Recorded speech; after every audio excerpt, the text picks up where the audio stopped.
of police and to ask that women contesting elections should be protected.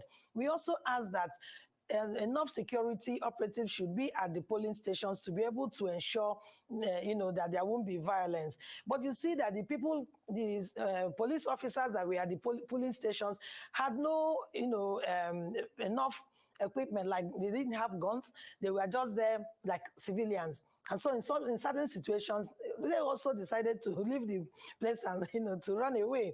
That woman is the face of our democracy as we speak today. That woman did not just make Nigerians proud, especially she made Nigerian women and African women proud. Just had a first aid, came back to ensure that nobody will, intimidate her to the point that she will not be able to vote. That her vote, I tell you today, is worth more than ₦1,000,000. That woman, like you said, we need to celebrate her. On our part as Women in Politics Forum, we are going to look for her. We are going to celebrate her in different ways. We owe her an award because I have to tell you, sir, what she did yesterday was just to show that, look, we have reached a point where nobody will intimidate us against, doing what is truly in our place to do. So Nigerian women this time came out to vote like every other person. Our percentage, I watched a video yesterday of a very young girl who insisted that they were going to, they will not leave the polling booth, polling station until they, count the votes and record. So this shows that the awareness is there. This shows that at this point that we are ready as Nigerian women to not only vote, but to defend our votes. And this is gradually going to lead to a point where we will decide now that we will be voting for only female candidates, because we really need to take over this country. And if we have the strong numerical strength that we exhibit, we should also use it to ensure that we will be able to control the ballot. So I'm very proud of the woman. I'm very proud of every other woman that went out to vote yesterday. Some of our observers reported to us that they had to observe elections under the rain. And this is remarkable. When the rain started yesterday, so many people, left the polling stations, but our people stayed back. So the resilience is there, the commitment is there. And for the people that, Okay, we are here live again on the concluding part of the election 2023 Federal Republic of Nigeria presidential election, NASS election, and we'll be connected. We're waiting for the signal. We're going to be connected to the INEC office, INEC headquarters in Abuja, Abuja, Nigeria, to get updates on the results. So counting has begun. This is day 2, and 13 states that didn't that couldn't conduct their election yesterday are on the line now. We have some reports coming in from Abia State, Jigawa, Enugu State, Borno State. So 13 states plus Lagos. Some parts of Lagos yesterday was also not, couldn't have free and fair election, but INEC promised to bring materials there and continue the election process today. So we are waiting for INEC signal. We'll be connected to the headquarters in Abuja. What are you seeing from your corner? Viewers joining us. This is SSM Schengen Story News Echo Election 2023 Situation Room Report. If you have anything you're concerned about, anything you're monitoring from your corner, you're free to chat us up right in the chat room, and let's all see our country go to the next stage politically. Thank you. So we are connected to our partner network, Arise TV station in Nigeria. Arise TV station is giving us some updates, and thereafter we'll be connected to the INEC headquarters in Abuja. So stay tuned as we get the latest updates on these 2023 presidential and National Assembly elections. Thank you for joining. Thank you. that are contesting, but because of funds, we are not able to see them and understand, their manifesto towards Nigerians. So the problem we have is the problem of funding, is also problem of political parties not creating that space. And that's why I'm talking about legislation. That's also why I'm talking about INEC coming in to defend Nigerian women by ensuring that whatever constitution or manifesto you bring into INEC to enable you get registered as a political party, you must live up to it. So these are the things that we need to get in place. We also need the support of the media.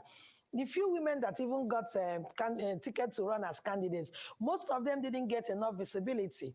Media most times will not come to, go to such people. They will go to people who can afford them. But thank God again, I must confess that all through this election, we had a good relationship with IRISE. I hope that it will still continue. They gave us opportunity to invite women to the station to speak on their manifesto and what they will do differently. So I must congratulate IRISE as much as I congratulate other media houses. But we need more visibility. We even had to train journalists on how to, report women. Most times a woman is given an opportunity to speak. No one is even talking about her mental state. No one is even talking about what she's coming on board with. They will just see her as a figure, a fashion figure. Somebody whose interest will only, be fashion and maybe the house and everything. Somebody called me and was asking a question about one of the, foremost front runners, a woman front runner in this election. And the question was, is that woman still married to her husband? And I asked, what's your business with that? Will you call a man now to ask a man whether the man is still married to his wife or not, or if he's still with his children or not? So you are looking at her, and what you want to dig into is her personal life. Why would anybody want to do that? And that question actually came from a journalist. And I refused to answer that question. And I told him, I said, it is none of your business. So this is what it is. When they see us as women, they want to ask you why your husband allowed you to participate in politics. And nobody is asking the man if he actually took permission from his wife to be in politics. So we want to, be seen and assessed as individuals and as women with capacity. Well, if you could just hold on. As women that can hold, forth. And not just because we are women, you think that you have to take permission either from your husband. Tomorrow they will even move the post to tell you that you have to ask permission from your children. Sorry. Men are not asking. Sorry, Ebere, to interrupt you. We'll come back to you. Please hold on. Okay, if you can hear me. Let's now go to the National Collation Center in Abuja, where INEC's National Commissioner in charge of voter education and publicity, Dr. Festus Okoye, now joins us. Dr. Okoye, thank you for joining us on Arise News. Well, very quickly, let me ask. Thank you so much. Yes, one major concern in many parts of Lagos and in other polling units is that results were not uploaded as promised from polling units. Now that delay, the fear of many voters is that those results, those figures could be manipulated as a result of that delay. And INEC has not been able to give a concrete explanation so far why results were not uploaded real time as promised before the election. Well, the commission will give an explanation. This commission is a public trust. This commission is a Nigerian People's Commission. We have always been very upfront with information and with explanations relating to issues and processes and procedures in the electoral process. So there were a little bit of delay in terms of uploading polling unit level results into our INEC result viewing portal. So I think at the appropriate time, the chairman of the Independent National Electoral Commission may offer an explanation relating to that. Or if he is not offering an explanation, the commission may likely issue a statement to clarify why there was that little delay. But I am aware that by 10 p.m. yesterday, all the results of from the various polling units have started coming in. So I think that Nigerians, we ask for a little patience, but these results will keep on coming in, and we are confident that with the measures we have put in place, and also with the action we have taken, that the bulk of the results will come in. It'll be interesting to know when we can expect to hear from the chairman on that. But Mr. Okoye, there are also concerns about people who voted without accreditation due to technical issues with the Beaver system, resulting in a difference of votes that were cast and accredited votes. In one specific instance, based on an email that Arise got hold of, by the way, that was sent from a presiding officer at polling units 120 in VGC, it's claimed that 58 people voted without Beavis accreditation. What is the faith of such a polling unit? And can you tell us more about this situation?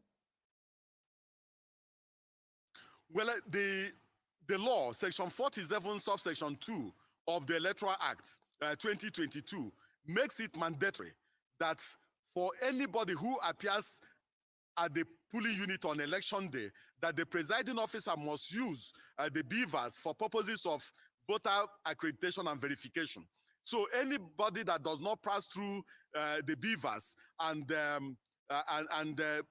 is issued with a ballot, what that means is that the voting in that particular polling unit cannot stand because they have engaged in overvoting. And overvoting occurs when there's a discrepancy between the accredited voters and the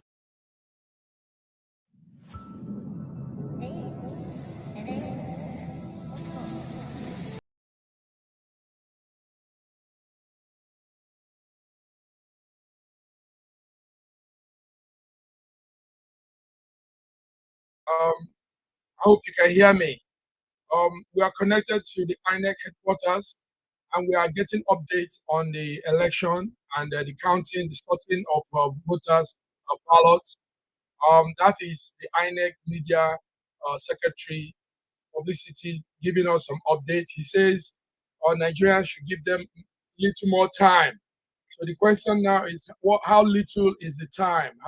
How much more do we have to wait for a result that most people know is glaring? Most people know the results are, it is worldwide that the LP president is gaining more numbers. I don't know why they are trying to delay this official announcement, but we will stick on. We have to follow things officially. We have to do things right. So we'll wait for their announcement, and hopefully they will give us the.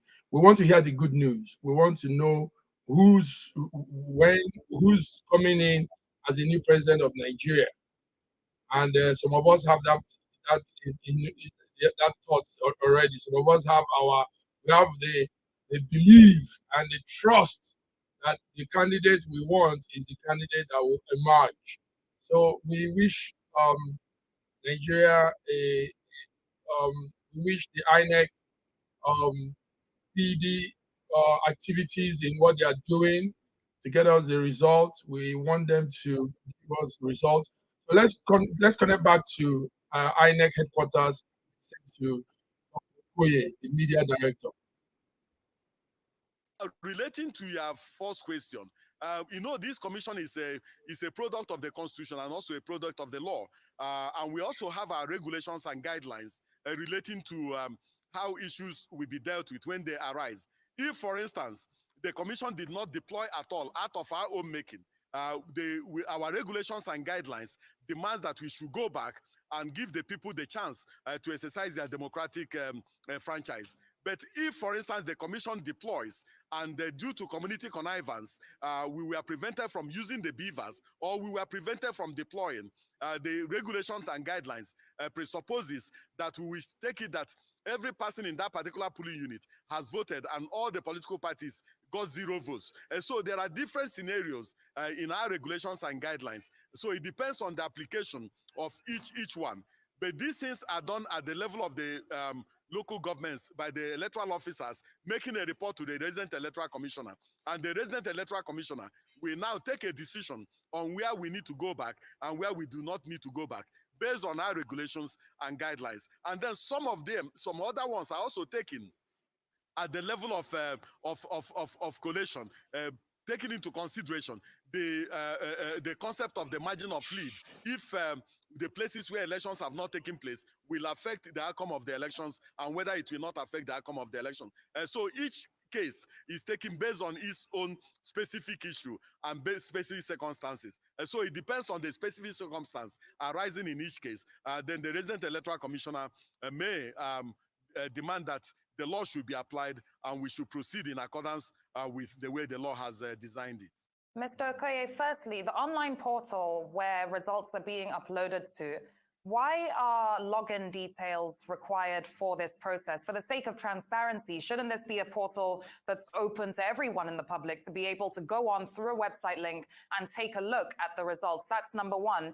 And number two, all of the issues that we're speaking about with regards to electoral violence, Beavers not uploading certain results, most of these issues have been reported in the south of the country. We've had very few reports about this from the north, where elections seem to have been a lot more peaceful with limited issues with the technology. This is also a technology that we have seen work before. It worked during states elections that it was tried out in, yet issues are now arising when it comes to the presidential and National Assembly elections, particularly presidential, where results couldn't be uploaded for presidential, but could be uploaded for National Assembly.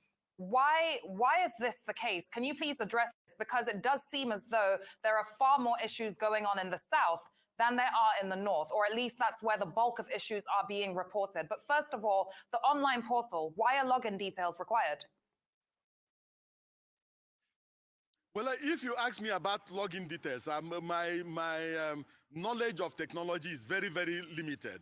So if in relation to the issue of login details, I may have to go back to the ICT people to ask them why people require login details before they can get into our portal.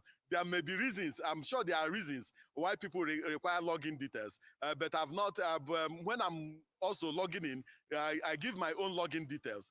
So it's a technical issue, and my technical knowledge in relation to technology is really limited. So I won't even hazard a guess.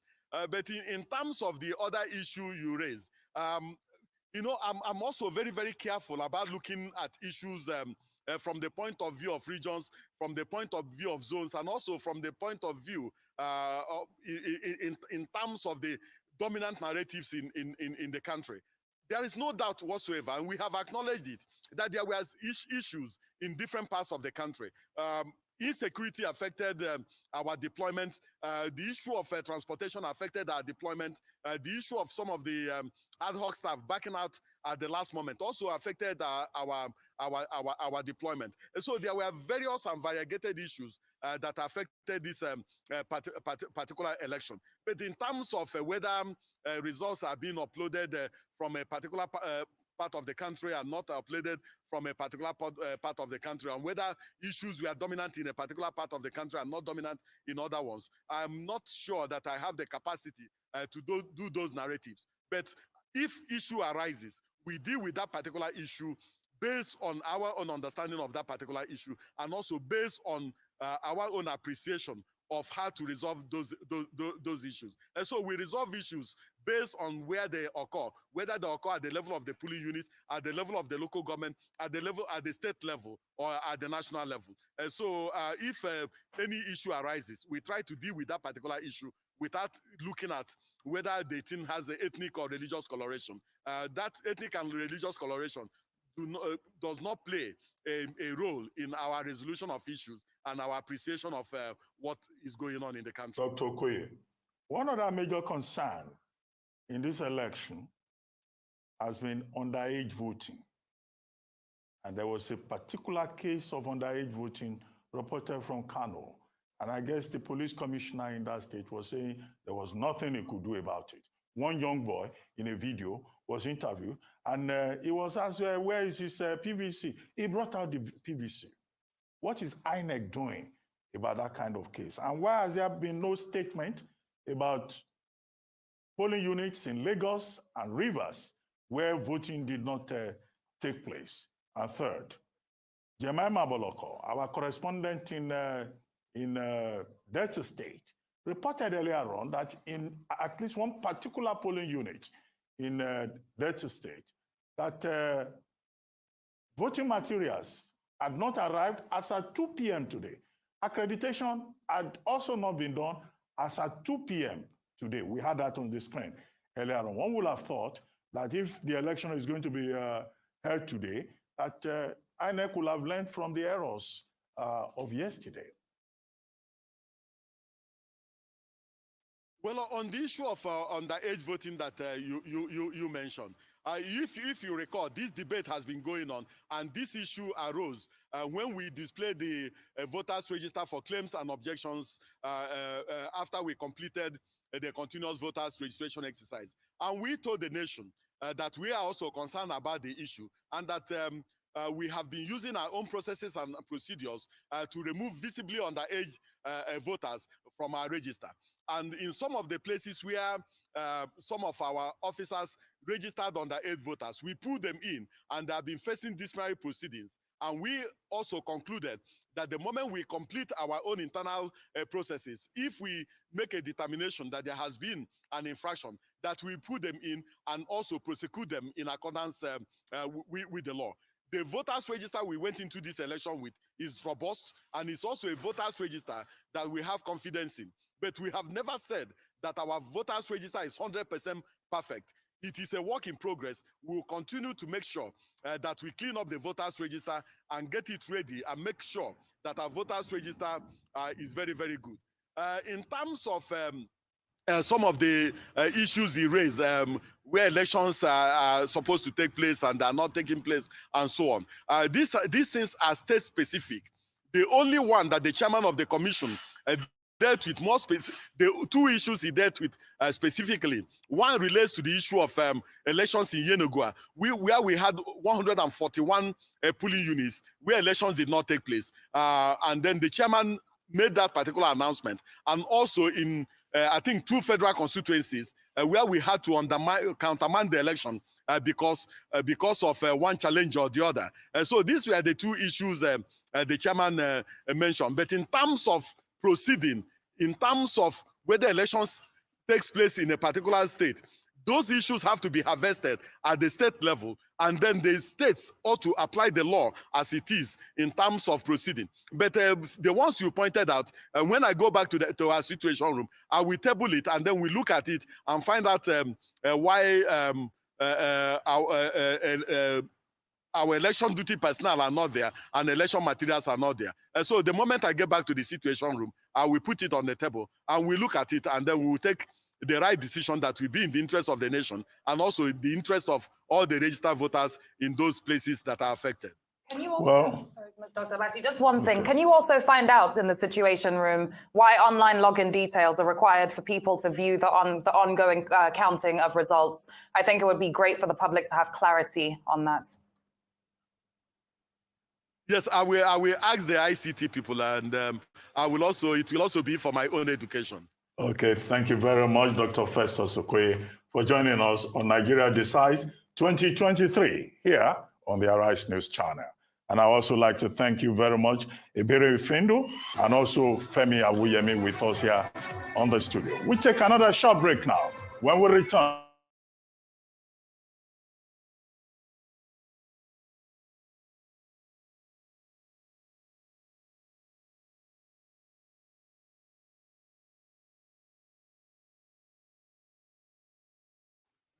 So, yes, you're connected to SSM News Echo Election 2023 Situation Room update. We've all heard from the INEC media secretary. He has answered some of the questions put across to him on various situations as at yesterday and this morning. I don't know why they are still delaying to give us the reports. We expected by now we should have the results ready, but there is still the news that we should wait, give a little more time so that they can compile the results and present to the media homes and everybody officially. So we just have to be official about things. But for those of you that are connected to us, we can see quite a number of people listening. What is your take on all of this? Where do we go from here? What is your take? What is it that we need to do in Nigeria to get it right with our politics? It doesn't seem like INEC did a very good job, even though they upgraded from the last Anambra and Osun election. because this time they were dealing with about 36 states in all. So they tried their best, but they could still do better. INEC could still do more. INEC needs to understand how to work with the rural areas. INEC needs to also have security well positioned. We also, in Lagos, we saw security trooping in. We saw vehicles, military tanks and everything.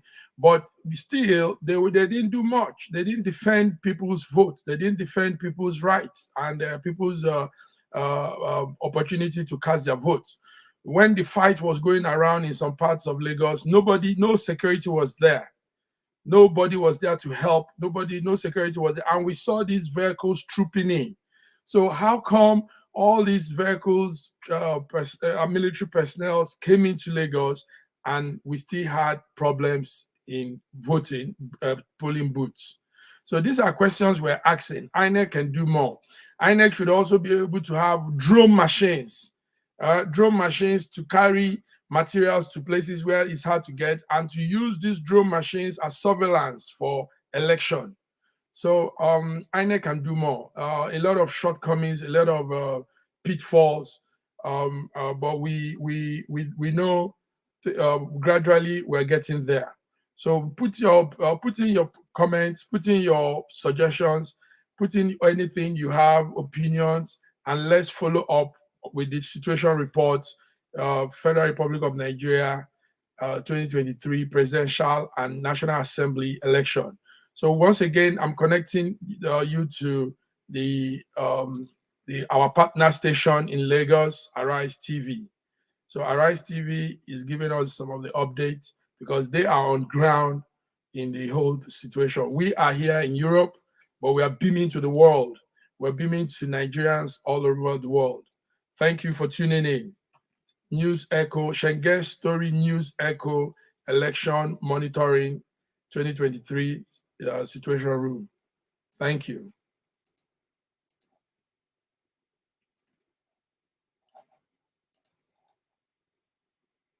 Maybe they are genetic, they are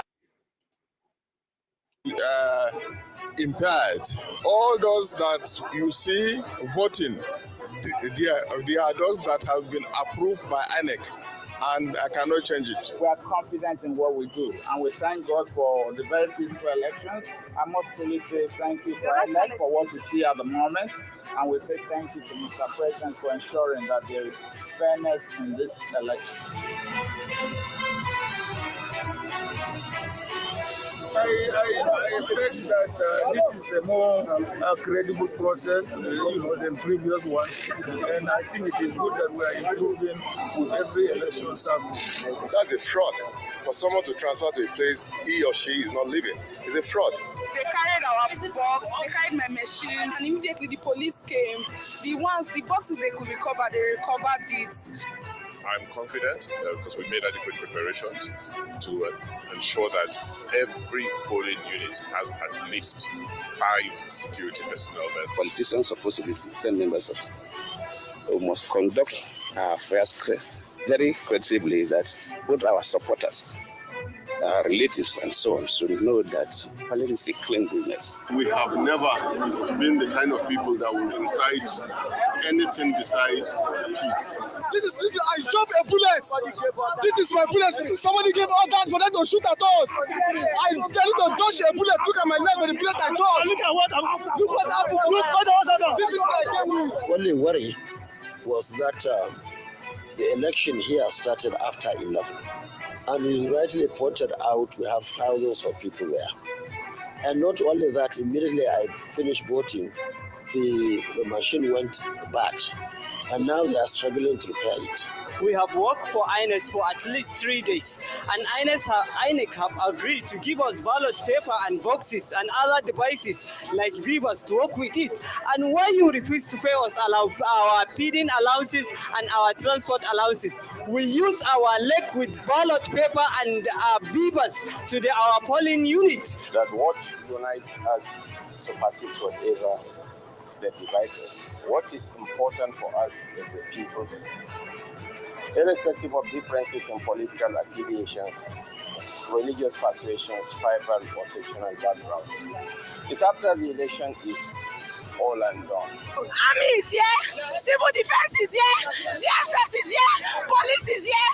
We only have our BBC. We want to vote. We have stayed for 3 days without sleeping and without eating. How election will be conducted successfully?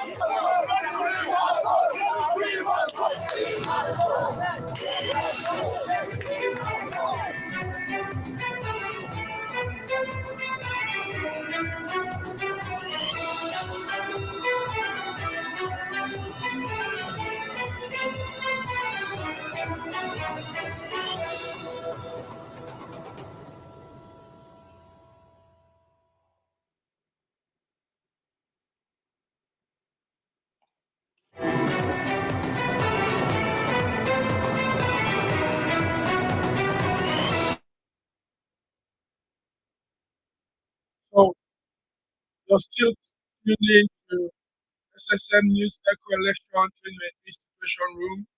We are waiting for INEC to give us their updates. But before we continue, let's have some of our European Nigerians in Europe that are ready to also put some voice to what is happening. So with me is Lady EB. Lady EB is a Nigerian in diaspora. She resides in the UK, and she has been monitoring what's been going on. Lady EB, you are welcome to News Echoes Election 2023 Situation Room. So how are you copying from your side? How are you seeing what is going on? What are the things you're observing? Go ahead, Lady Evie. Well, yeah, thank you so much, Massive Mike. Looking at what is happening with the election, I wouldn't say that it's fantastic, but we are still on it. We are still waiting for the final results. All I can say is for the Nigerians to know that we are one Nigeria. We are aiming for the better for Nigeria. Anything that will benefit our country, that is what I stand for. So it's just for us to make sure that the free election is being done. Thank you. Yes, make sure that a free and fair election is being done. Lady EB, listen, we have 8,000 people listening to you now. And I know you are a bold, obedient follower. You don't hide it. You're not standing on the fence. You have taken your stand on Obi, Peter Obi and Ahmed Dati from beginning. So what will you say with the election? Obviously, you saw a lot of things happen yesterday in Lagos, in the South, in the Middle Belt, everywhere. What will you say is what's your reaction to Obi, people voting for Obi, and other parties trying to put a stumbling block? What's your observation on that? The Obi voters, LP voters. To be quite honest, I'm not really very impressed about it, because irrespective of any party your candidate is or you're supporting, we should discourage any mispractice or any behavioral attitudes towards another citizen that is, that is the same citizen with you. We should actually discourage any like any beating, because I can see a lot of people are being hurt. I saw one lady that went to vote that was actually, her face was actually traumatized. For me, as a woman, it shouldn't be, because we don't encourage that, like where I am now in diaspora. Is being condemned. I condemn it totally. It's not acceptable for any supporter of any candidates at all. I'm obedient. I have from the word go encourage and advise and reassure my all obedience to make sure they are peaceful, they are calm in doing the election. But when it comes to things like this in election, it does happen. But I will keep advocating and encouraging people, please, to stop and know that we are one Nigeria. We are looking for the best for one Nigeria. So I will keep telling people, most the Nigerians, please, to look after each other, to be everybody's brother's keeper and sister's keeper. Election will soon end. The result will soon be there. We will still come together again. We will still see each other do things together. So there's no point for us to be fighting or for us to doing physical abuse or emotional abuse in any form. So I want to plead for other opposition parties, please, to ensure there is a peace, there's no physical assault. So that's from Peace, mine. no physical assault. Thank you very much, Lady Ibi. You're saying very, very insightful things, very, very impressive things to say as a patriot. You're a patriotic Nigerian. Right there on the screen is a graphic illustration of the woman yesterday. She has become an icon of democracy and politics in Nigeria, because in the midst of this pain, blood dripping, bruises all over her, she still went on to cast a vote. Now, what she showed there, like we've been saying, is resiliency. Resiliency in wanting to be a genuine citizen of the country. So we are so happy she did what she did. A lot of people are asking for her contact because she really represents a lot. And what this also shows is a united. This will put in the heart of those that wants division, those that are clamoring for confusion, for all kinds of disruption in this election, to know that we are one. We are one. We are one people, regardless of the party. This is what the politicians actually want. They want that division amongst us. They want us to fight. They want us to bring in sentiments, religious sentiments, tribal sentiments, all these things, kill ourselves and all that. Now, they will also tell you your vote doesn't matter. But I mean, if our vote don't matter, why do they come campaigning to us? Why do they talk about getting our vote? Go out there and vote and all that. Because we matter. We are the government, you see. So this is what people should begin to realize. We are the people. We have the power. No man is the owner of Nigeria. Nigeria is collectively owned by all of us. So, but they will put out all these rhetorics, cause confusion, bring destruction, and but look at this. Look at the woman there. And I want to say kudos to all feminine gender in Nigeria. You've shown us that, yes, the woman has something to offer in the Nigerian leadership. Go ahead, Lady Ibi. What will you say about this again? What will you say about this?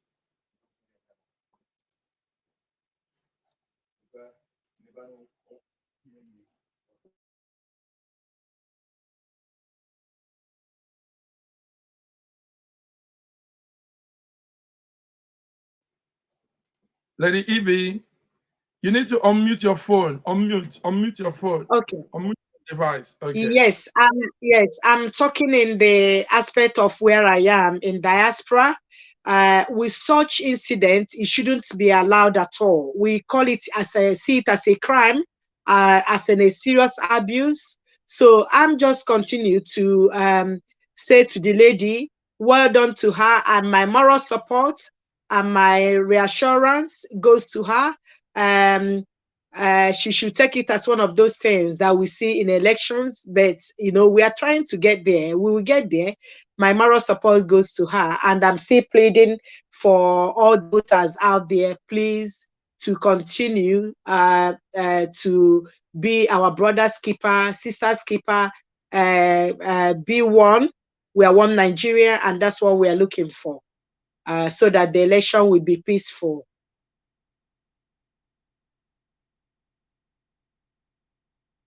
Sorry, we're one Nigeria, and that's what we're looking for. Lady Ibi, from your own assessment, who's winning? Who will be announced as the next president of Federal Republic of Nigeria? At times it's hard to ask such question. For me, looking at the results so far, from what we have seen, Obi is winning. Obi is winning, but I will not give that conclusive report yet until the INEC has finally announced the winner. But looking at it, you can see the what is going on around the opposition party. The more of the disruption is coming from Obi's opposition party. If you look at the highest statistics so far. So I will say, let everybody remain calm and until the final result is being displayed. Yes, let everybody remain calm until the final result is being displayed. But what will happen? I'm putting on these very, very salient questions to you. What will happen, like, to you as an obedient follower if eventually Obi doesn't win? What would be your reaction? There's a proceedings in the election process. If Obi doesn't win and the Nigerians, because we are talking about Nigerians, it's not only Obi as a candidate, it's a whole Nigeria. If Obi doesn't win, the Nigerians knows what to do. They knows you trust Nigerians in when they want to take actions. Actions needs to be followed, policies needs to be followed. We have protocols in a election process, so we need to follow it up in that aspect. And until we get there. But looking at what is happening at the moment, everybody who is really in the whole world apart from Nigeria, remember that it's not only Nigerians watching, even though that is our own duty, is our responsibility. But there's some other across the world that is watching as well what is happening. So I believe the due process will be followed. Very true, very true, very true, Lady Ibi. Lady Ibi, I don't know. I think a lot of people like what you're saying. The crowd is increasing, the viewers are increasing while you're talking. So I will really keep you here, and we're going to be here probably till we get signal from the INEC headquarters for the announcement, because they are in the process too. Now, Lady Ibi, there's something again that needs to be said, and that is women involvement in politics. Women involvement in politics in Nigeria. Are you impressed so far with the women involvement, or do we need more women to get involved in politics? There has to be a balance of gender. Men has all over all the corners in the National Assembly, the House of Rep, state assembly, everywhere, ministry, parastatals, men. What will you say about women getting involved in politics in Africa and mainly Nigeria? If you, for me personally, honestly speaking, I would like such a thing to happen in Nigeria, and that is why somebody like me, I'm much more involved. I've been engaging throughout these from this. Lady Ibi, we're losing you. Have I lost you? Did I lost you? Yes. Now we can hear you. Go ahead. Now we can see you and we can hear you. Just like I said, I would like to see a lot of women in politics. Just like if you look at from the beginning, just like I think I'm losing you, Massive Mike. You are the one fading out. We are static. We are firm. Hello. Here. Yes. Hello. Your network is fading out. Hello. Your network is fading out. Can you hear me? Lady Ibi, your network is fading out. Yeah, can you hear me? Can you hear me? Now we can hear you. Go ahead. We can hear you. Yes. I would like a lot of I would like a lot of women to be involved in politics. If you look at other foreign countries, we have some women politicians. Why not? Nigerians are capable of having such positions. So why can't we? I think people like me that have been much involved in a busy campaign. If you continue to ask me, I will say that it's very interesting. There's nothing wrong in politics. Politics is where decision makings are being made and the betterment of the country or of the nation. So why can't you get involved and join to make that decision, which is what I have done. So I would like a lot of women to come in if we are being given opportunity to do so. Why not? I'm really looking forward for it. I personally, because I would like to get involved to make a decision that will be involving my country decision. Why not? Yes, but you see, the thing is this, Lady Ibi, politics has paths you follow, ways it's done. Now, women need to understand that to get involved, it's not just being just the social thing. It's more than that. There are paths to follow. You need to also understand that one needs to be aligned to a political party. You see, you can't be a freelance politician. There's nowhere in the world where a single person just comes, unless you are a freelance politician and you register your party. So there are paths to follow, and understanding those paths, following those paths is the way to getting involved. So far, a lot of women are very good with what we call a lot of women like the revolutionary kind of thing, activism. Like we have so many of these women in Nigeria, Aisha and the rest. The activism is good. It creates awareness. But now you need to be part of the policymakers. You need to be part of what they are saying and not just being an activist. And to be a part of that, you need to be aligned to a political party. So these are important things to note. I see a lot of women, Nigerian women, that wants to be involved, but they don't get it. You don't stand aloof. You don't stand and think it will just come. Take note also, there are efforts, there are things that has to be done that sometimes involve sacrifice and a lot of things too. So this is what we are saying about women getting involved. So women need to begin to think more about it. Let's reduce the activism. This activity, we no go agree. We no go agree. We no go agree. I mean, we've done that for too long. We no go agree. Let's get into the system now. And getting into the system is affiliating yourself with a political party, understanding how governance is, policy making, laws, rules, all these things, and getting into the mainstream. So I want to support a lot of women that are ready to come in.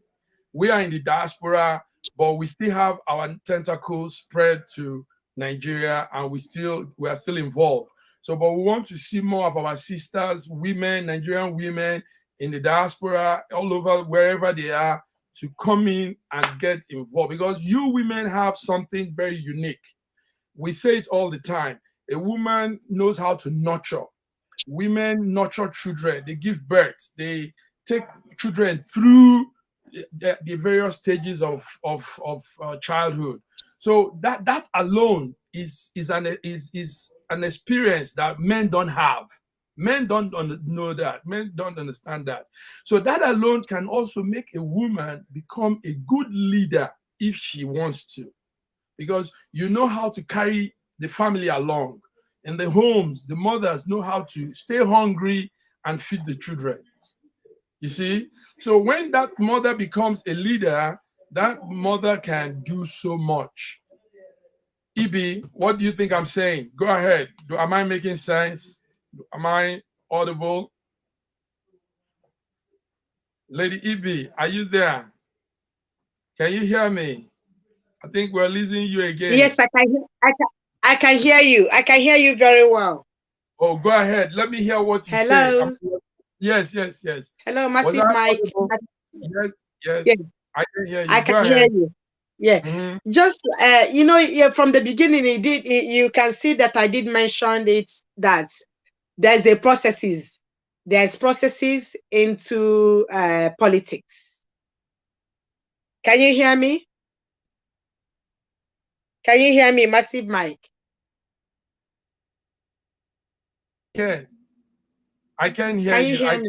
Yeah, can Yes, you hear me? Can you hear me? You very know, well. from the beginning, from the start, if you remember, I did mention that there's processes to follow for elections, which is what you have just mentioned now. You know, there's a policy making, there's a lot of this, there's a proceedings. So, just like you said, yes, we know, but if we are given that opportunity, that will actually enhance whatever we want to get. Sorry. Let me say this to you. Opportunities don't come like that. Boom. You have to force your way into it. In fact, the more the years are going by, the more opportunities are becoming tight to have. Yes. So nobody will have anything on a platter of gold, smooth like that. You first of all, there has to be that interest. There has to be that yearning for that position, that role. Then interest. Then you begin to also find out how to go about it. So if the women just sit by and think it will come to them like that, no. I mean, Peter Obi, that you like so much, he has once been a governor. He has also once been a vice president candidate. So he has been on the pipeline of policy of governance. He didn't just wake up and say one day opportunity will come. Do you understand? So waiting for opportunity will never be. We have to go out there and get it. We have to go out there and show that we want it. You have to tell the world that I want this thing and I want it. You know? So this is my own belief. So we need more women. The women are sleeping. And women in Europe, the Europeans are not sleeping. A lot of European women are now in governance, in politics, in parties. Many political parties in Europe have women pushing through because they know they can't get it for free. So let's not wait for any opportunity. Let's go grab it. Go grab it. Stand up. Say you want to do this. Make up your mind and be ready to make some sacrifice, some really hard sacrifice. Yeah. So this is the pathway to women getting involved. A lot of time Africans are saying this thing: women inclusion, but the women need to stand up and get it included. Do you understand? So this is my take. So we're gingering people. There are about 3,000 people listening to us now, 3,690 people. And I'm saying this to those that can hear. Women of Africa, women of Nigeria, stand up and go get your position on the table of policy, on the table of governance. Don't wait for opportunity. Don't wait. It will never come. It will never come. Opportunity will only come to those that are in line with it, that are there for the opportunity to come to. So this is my take. We're still waiting for the headquarters, INEC headquarters, to give us signal so that we can join. But before we go on, Lady Ibi, before we go on to the announcement and all the other things, one other thing we need to know is this. Lady Ibi, are you there? There were 18 contestants for this election, but 3 emerged as front runners. And out of those front runner, 1 was the people's favorite, and that's your favorite too. Now, this means that somehow, somewhere, Nigerians are waking up. Nigerians, yes, they don't want things done the way it has always been done. They want something new. So what will you say about this? Because it's a surprise to us. We go in the media to see how from nowhere we have about 20-something% new voters, people that have never voted before. So they arose in this time, and they want to be involved in politics. So what will you say about this whole new voters, Peter Obi movement, and all this? Can you give us some idea? I think the Obi's movement, if you look at it, the movement just is not just a movement, it's something else. Because if you look at even the youths, look at the Nigerian youths from nowhere, they come up. Because they've seen what is happening in Nigeria. Look at during the NSAS, what happened. So I think he's actually, anchored some youths. Look at there's nothing, there's no universities, nothing is happening. So youths are beginning to know who has the vision, who has the what is called to be a leader. There's at times, I usually do that a lot when things like this come up. I usually say to people, you need to understand what is a leader, what is a ruler, and what is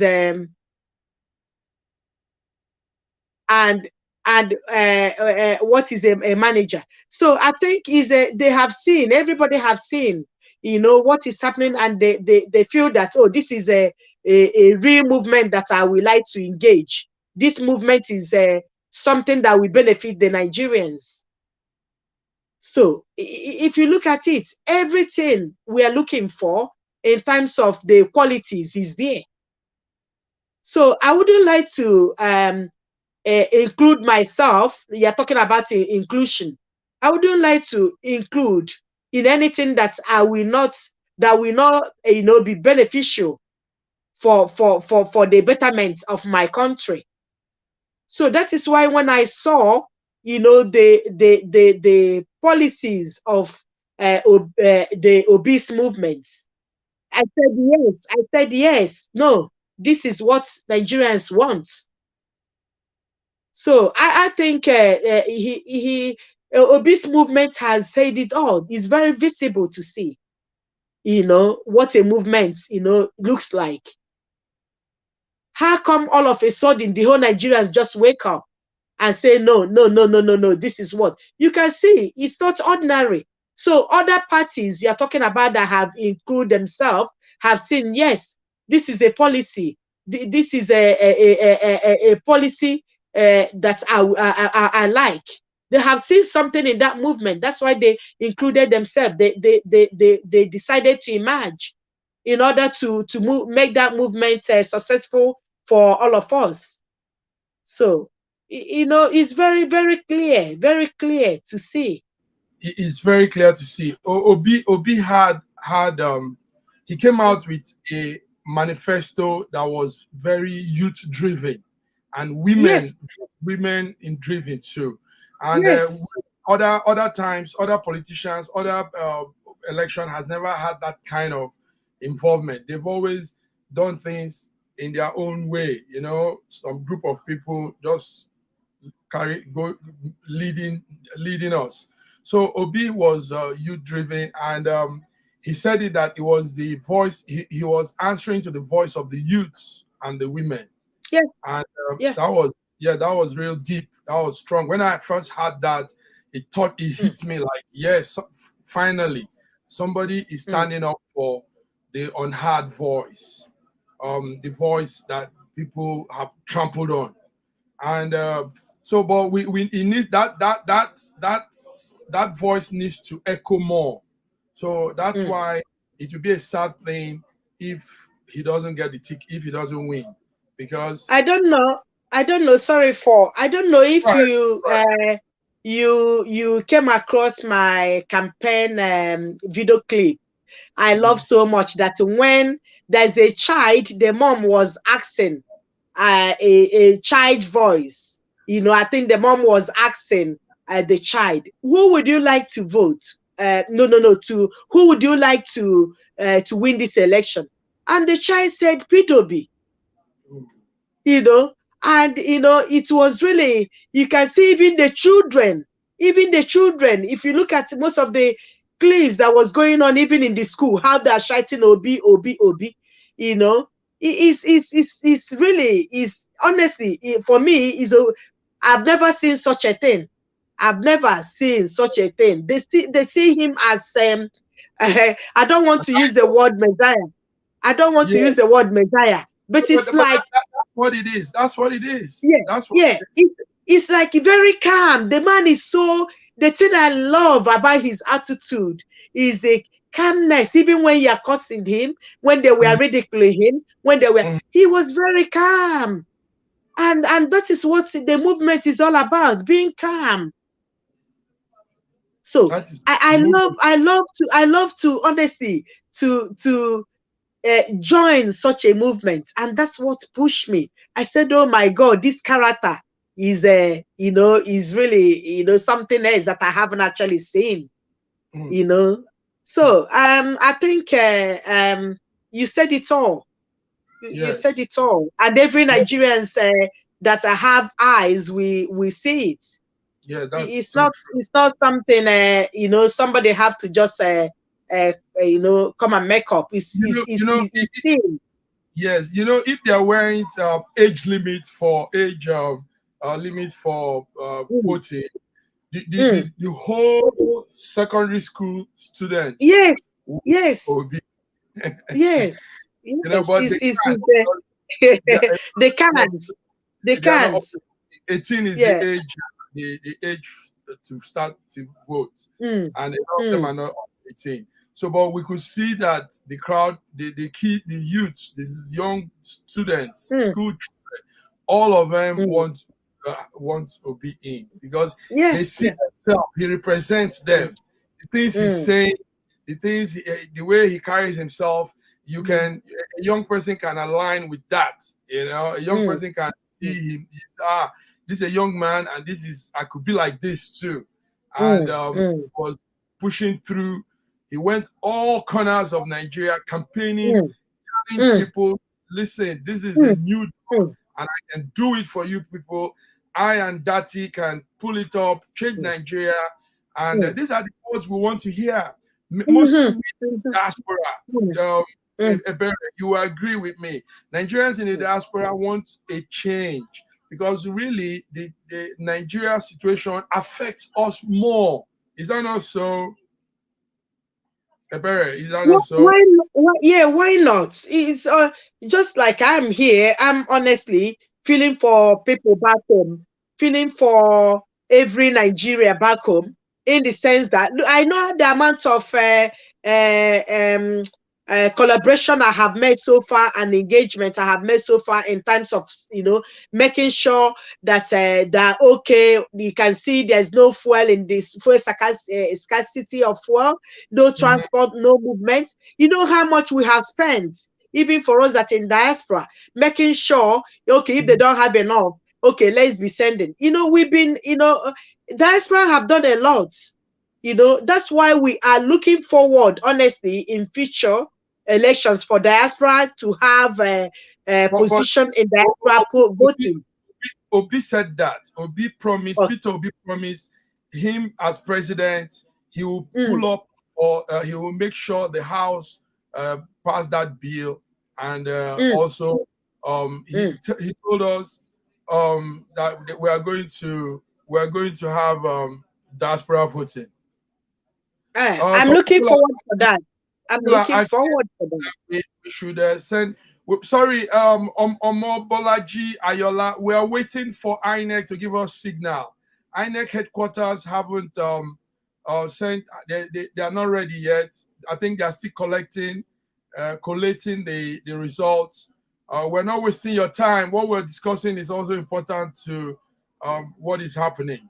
So it's important we wait for the INEC announcements. INEC is still arranging themselves. They can't come and tell us things when they are not ready. So please, some patience, please. If you have to go and come back, it's okay. But we need to hook up to INEC headquarters portal, and they are not ready yet. So Omobolaji Ayola, we are sorry if we are wasting your time.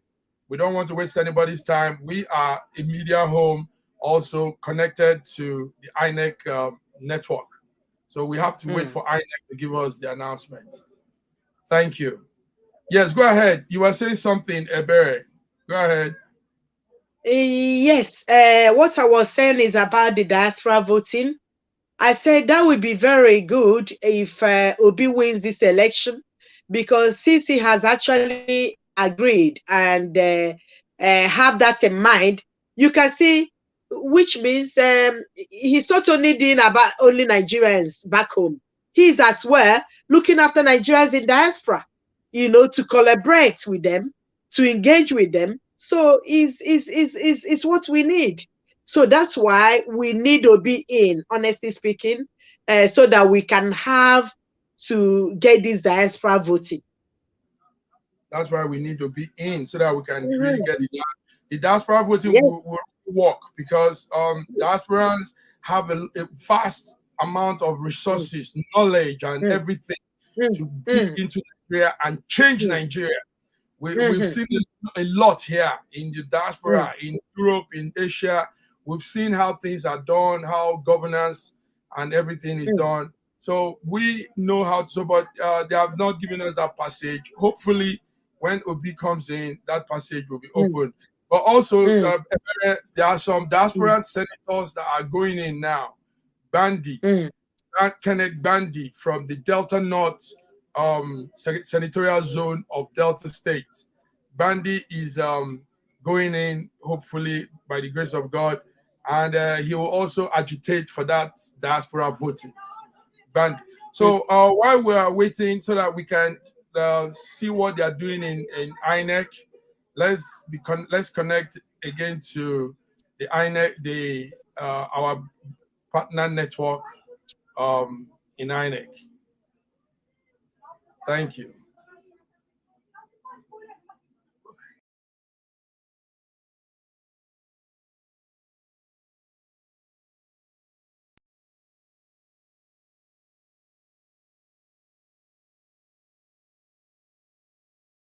There's no reason why by now it has not been uploaded to the IREF. We are calling on INEC to please do so. And we're calling on the law enforcement to also watch out for some of those uncalled acts by various people, wherever they are, whether it is our political party or any political party.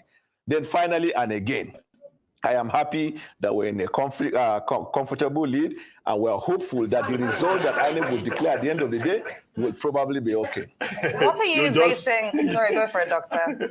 You just must insist on your version of the truth. Anyway, thank you very much, Daniel Buala, for joining us. Thank you very much. Well, let's come back to you, Professor Anthony Kila, your reaction to this failure or the slowness of the portal in terms of the upload of results. Well, because INEC promised that it will happen real time. Yeah. But Daniel Buala says what is being done is not good enough. Well, it's not Daniel Buala says. We all see that it's not good enough. Daniel Buala wants it to work because he wants to win election. He wants to go into power. That's what politicians do. I argue that what they're doing is wrong because, one, the whole essence of digitalizing the system is that you want it instantly. And that is why anybody who runs an organization today, when people send you an email or they send you a chat on WhatsApp, they go bonkers if you don't reply them within 5 minutes. That's the new world. From the day we started with Polaroid camera and instant coffee, the world has changed. It was a gradual thing, but the Polaroid camera changed the world. People are just talking of the internet. The fact that you can get your photograph immediately, that is the way humanity reasons now. It's a new species, and INEC needs to catch up. The other reason why it is wrong is that they promised, not me, not you, they said we're going to upload. For not uploading, there's a breach of contract there. In common law, if you say you're going to offer something and you're not doing it, there's something wrong. And I argue that there should be consequence for it. Somebody somewhere needs to pay, either in a civil way for their career or for whatever is what. I think INEC is doing their best. I don't want to scapegoat them. I just think their best is not good enough. And part of the reason why it is important to upload immediately is that if you're a regulator, if you're an arbitrator, if you're a judge, one of the things you need to do is to act in a way that does not allow the parties in conflict to suspect you of being partisan. So you have to take away all doubt. You have to be proactive, not reactive, not responsive. You have to think ahead that if I act this way, what are the likely things to happen? And you see, systems where things are taught true, it's a pity that we do not enjoy the strategic and the philosophy of processes anymore. Those who went to a proper teacher training education will know that you are even taught as a teacher not to dress in a certain way because it might affect the concentration of students. You have to think scenarios through. You have to, if you're in charge of a process, you have to think it through that if we upload, what is the likely effect? If we do not upload, what is the likely effect? And please, I understand that technologies have glitches. There are problems. There might be a problem for an undergraduate or even a postgraduate who's submitting his or her own dissertation to say, my system crashed. But for INEC to tell me of glitches is unacceptable. You know why? It is possible to foresee the exact amount of results to be uploaded. You can calculate the terabyte, the gigabyte, and you know what you do? You add plus X to it. You can calculate the amount of data you need for the whole process, and you add X to it. So that whatever happens, you are fine. You can calculate the amount of bags or buckets or papers that you need to be printed, and you add an extra percentage to it. So that whatever happens, there is backup. And this is Nigeria. Sadly for us, we know there will be always some people who will try to snatch ballot boxes, disrupt elections. You plan it along. And that's the whole point of being a rational human being. That is the whole point of strategic management. That is the whole idea that you act in view of likely events. To this point, I think we've not done well. Let me come back to a constituency you will not be comfortable with, Dr. Abati. It is the media. I think the media is not doing, see your face. It is not, the media is not doing enough for us. But they say investigations to that matter, to go and see what really happened, eyewitness account. There are situations in the world where we have had court judgments based on media reports. That it is, given that we do not have TV in Nigeria, let people who go and cover, investigate, interview, gather evidence, and let the world know. Because whilst we wait for the judiciary and the police to act, part of the reason why people are not doing things is because they will be named and shamed. So we need to look into that. If the EFCC reports that they've gone to somewhere and they found money on some people, it's been 72 hours or more, and we do not know who these people are. That doesn't make sense. They need to be called out. And if the EFCC has no right to say they're keeping that record for no reason, because this information is a commonwealth. The whole essence of democracy is transparency. The best you can come, raison d'etre, the reason of the state, the high reason, is something you apply in very rare cases, not the case of somebody stealing or thieving. It has to be something like a nuclear war. That's when you can declare it. And I do not have hope in politicians. I have hope in citizens. I have hope in people. And I do think people need to wake up and take hold of the system. This is perhaps the last event we have before the election. Part of my hope is that whenever they're now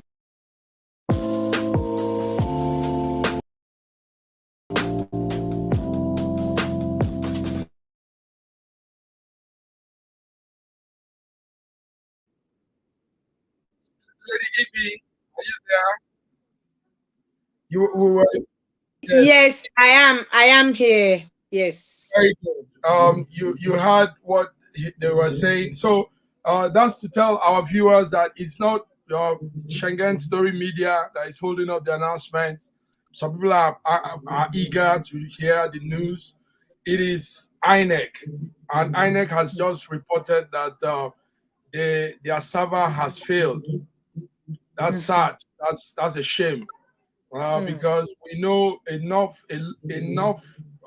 money was budgeted to INEC for all of this. So for them to be having glitches, technology problem, all these things, it shouldn't be. They should have had. That's what the man was telling us. They should have really checked all of this before now, so that they don't keep Nigerians in suspense. And when there is suspense like this, they begin to try all these malpractices. Is that not so, EB? Of course it is. Of course it is. Of course it is. When there is this long, anytime there is election and there is a long silence before the announcement, then you know something fishy is going on. Something is cooking. Something Yeah. is cooking. Yes, something is cooking. That's what the man was saying earlier on, giving reasons why that they should have planned for all of these extra things that could have happened. They should have had it ahead of time. So please, viewers, I call it putting measures in place. Putting measures in place. Talk more about that. They didn't assess the risk. They could have assessed the risk of all these and put measures in place before anything. Because even looking at most of the INEC, some of them, it looks as if they're not even well trained. These are the things that they could have done. And tell them this is how to prepare ahead. This is how to prepare ahead. Yes, to prepare ahead. No, putting measures in place. I don't think measures were put in place, because if you look at even the injured, there wasn't any first aid people to be there to nurse the injured. Did you see? I don't know. Maybe I don't know. I didn't see anyone. No, that's a good one. That's a good one you just put. That's I what didn't we said. see. There should have been. I didn't see for me, coming from a medical side, I was expecting the first aids.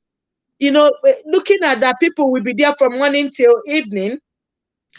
Some people must have, maybe they haven't eaten. There are some people that have other illnesses like diabetes, blood pressure. Did they think about that? Them being there for a long time, some of them could have collapsed. Is there any water available for all these candidates? All these voters? So for me, a lot of things has gone wrong, and that is why I'm talking about I cannot wait, to join, to make changes, especially from the diaspora side, whereby we have the experience, we have learned a lot. So I want to use that experience, to make changes in some certain areas that we haven't done right this time. If you don't reflect, in the mistakes or things that has not been done right, you will bound to be making the same mistakes. So that is why, in this aspect, we are not praying, for such thing to happen, but in a situation like this, is bound to have so many challenges. And the challenge is now we've learned, how do we make a change? How do we make service improvements? So that the whole world, other nations, will see us as, that Nigerian, they have seen us as a great Africa. I just want, things to be changed. We have learned, we've learned a lot from the mistakes, all the things that have gone wrong. So it's just for us to make an amendment. And how do we make amendments? Is putting policies in place, to make sure the measures are put in place. So A, B, we didn't have it. First aid wasn't there. The nurses wasn't there. The doctors wasn't there. The first aiders wasn't there. This wasn't there. Some sessions we heard about that the armies wasn't there. They came, they've left. So if some armies were there or police were there, the presence enough could have, scared some people.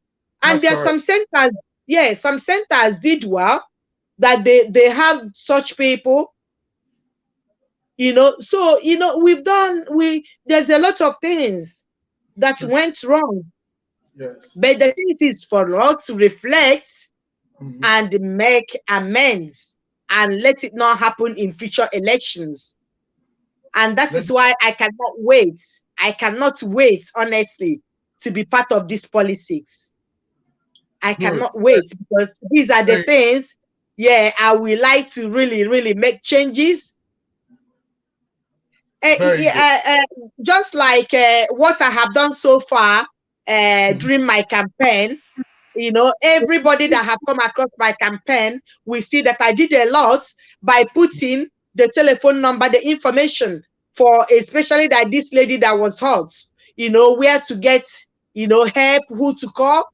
So it was on some of my campaign videos, even till from the dying minutes in all the forums I was forwarding those informations, especially for the female side, what to do if a woman is being hurt, these are the number. So I forwarded it to most of the forums. It's just creating awareness. These are the things we like to hear. Did you have those numbers in place in some of the polling booths in Nigeria? Were those? I'm not sure, because I wasn't there. That is when I saw that this lady was being, traumatized and hurt physical, I started forwarding it in all the forums that I was I belong to, so that they know there's a number like that to call, so that people are aware. And I was telling people, please share, so that people will know these are the numbers. If such a thing is happening, these are the numbers to call.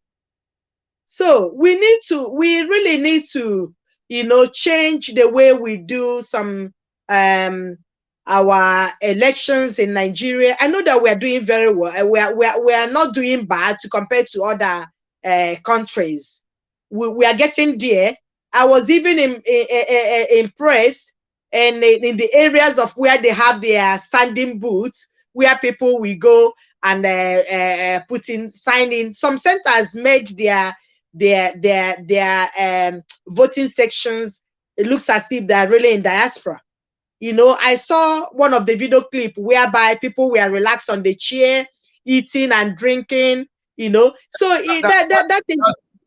that's in Lekki VGC.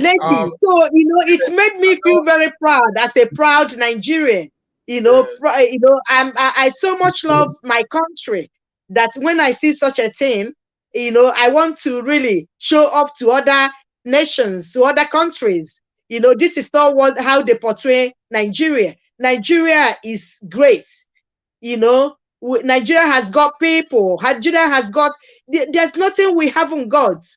When it comes to in my area of specialty as a nurse, the amount of Nigerian nurses in all over the country, all over the world is amazing.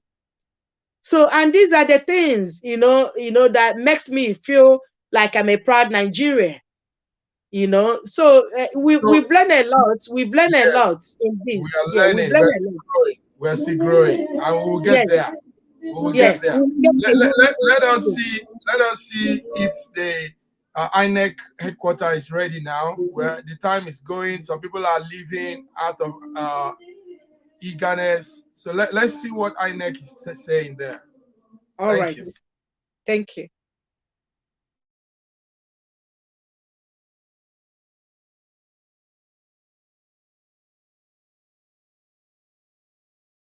Are two mutually exclusive concepts, but the youth came out and proved something, regardless of what we see eventual voter turnouts to be at the end of everything. What precedence does this set ahead of future elections that we go into, and how has this pretty much changed the game? The challenge will be if they see it as a win-win. So if young people think that the only outcome of coming out in numbers is to win, whoever their candidate of choice is, then obviously you're encouraged and gingered, if I use that word, to come back again. But if that's your framing, and then your candidate of choice does not win, Honestly, I'm not. I mean, the choice is either to dig in deeper and say that no, we're staying the course for this because this is a long play, or to just say, well, I tried, and whatever. And so you've had a lot of different narratives of people saying that if this doesn't happen, then I'm packing my bags. I've given Nigeria my last shot. I'm leaving, or people choosing not to engage in the process anymore. So I think for me, I'm not sure. It'll be interesting to see how it plays out. Especially, I think there's one thing to feel that you lost fairly. There's another thing to feel that you were cheated. And I think the challenges that we're having with BVAS and IREV and things not being uploaded and wrong PU results being uploaded, if you feel feeling cheated, I think that'll make it a lot harder to engage. So that is working yesterday to be possible. I continue to put the energy into proving what they believe to be true by crowdsourcing people's pictures from their polling units, being able to compare it to what was uploaded onto INEC's portal, continues to give ownership of the process to see to the end. Yeah. Well, let's see if Afolabi Adekaya Oja is now with us. He's a researcher and development analyst. Well, he's not ready yet. Well, Prof, well, I don't know whether you would like to comment on this youth issue. Yes. Given that you belong to another generation, but there is a generational dimension. You are part of the youth. If What's the cutoff age? you think there's no youthfulness is a function of the mind. That's youthfulness. I'm coming. Wait. I'm just saying. You see, look, you are old if you think you are old. You are young if you think you are young. And I'm saying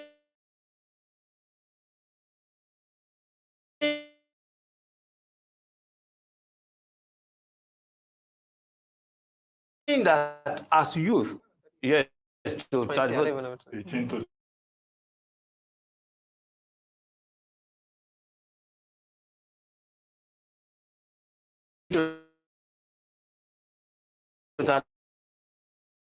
34. Now, you share the same sentiments. You qualify to be so. Yes. For instance, let me give you a geopolitical example. We are saying that Nigeria has Francophone neighbors. So, by the principle of contiguity, they are neighbors. But France is also considered as Nigeria's territorial neighbor by the principle of propinquity. That is to say, France and Nigeria have shared, policies, values the world over. In such a way now that, look, France will not want Nigeria to be capable enough to challenge, to disturb, to undermine French interests in the immediate neighborhood, and vice versa. Now, in terms of the youth that we are talking about, I think that in response to your question,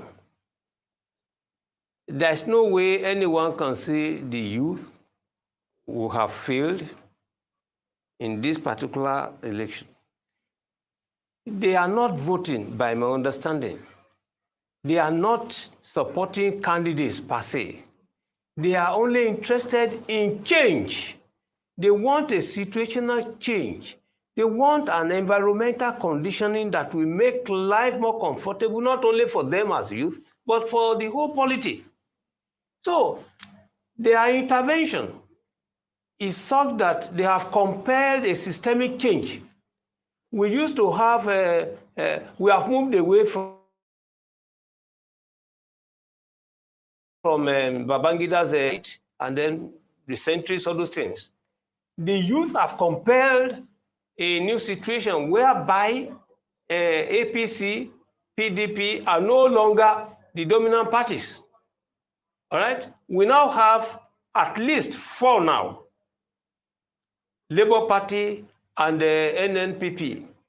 So that's an achievement already. So nobody can sit in the comfort of his house or her house and be thinking that, look, it is the APC or the PDP that can overrule. No, we now have major actors.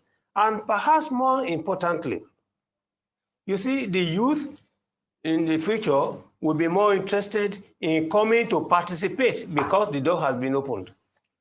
Okay, well, I understand we now have with us from our Abuja studio, Afolabi Adekaya Oja, who is a researcher and development analyst at the Center for Democracy.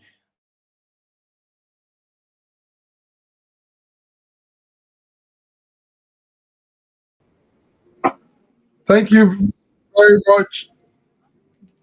Dr. Godwin, are you there? Dr. Godwin, can you hear me? Dr. God, I can't hear you. Can you hear me? Yes. Okay, do it again. Sorry. Okay. Yes, I can hear you. Oh, you're welcome. We've been going back and forth. INEC is delaying to give us the results. They said there's a glitch in their system, and we have to wait. Everybody's waiting. All newsroom, all media places, all network. We're all waiting for INEC, and what they tell us is they have a glitch, and we just Eberia and I were saying it's sad that INEC they should have foreseen all of this. They can't come and tell us at this point in time that they are having glitch in the announcement, in the counting, and delaying Nigerians, eager Nigerians. We had about 6,000 people with us earlier, Eberia and I, and one Omobolaji wrote and said, please tell us the result. You're wasting our time, and that shows the anxiousness and the eagerness in the hearts of Nigerians in diaspora and all over the world. And so we had to connect to INEC, and we had to find out why the delay in what INEC is doing. He said, if the INEC do something stupid, there will be war in Nigeria. Nigeria is not for sale. Please, you people should talk to INEC. Please, Mateo, we don't pray for war in Nigeria. I experienced a little of a Biafran war, and it's not a pleasant thing. But INEC will hopefully. We've had NSAS as well. Yes, we also have NSAS. So nobody wants war. Divaibere. So another anxious Nigerian is writing here, Mateo. He's saying war. What do you say? He said they shouldn't do anything stupid, or there will be war in Nigeria. Do you want war in Nigeria? To be quite honest, I didn't experience the previous war, but I haven't read it as a history. Coming across of about war when I was in secondary school, the history honestly is so scary, and haven't seen it even look at in diaspora. The Western world, their war, the Russians. Honestly speaking, it is not. I wouldn't like to witness it, and I wouldn't like no war. I just want a peaceful election because we are one Nigeria. So even if I'm living in diaspora, I still have my people, family back home. So I wouldn't like anything like war at all. Thank you. Before we go on, Ebere, let me also introduce you to Dr. Godwin Ibe from Russia, a coordinator, SSM News Echo coordinator in Russia. And we've been through the first day, the 3 sections of the first day of election yesterday. So we had 3 sections, and he's been there giving some great insights too. We monitored everything from the morning till the evening.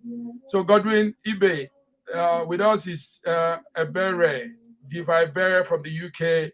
She's nice to meet you. Yeah, NIDO UK officer. Yeah, so go ahead.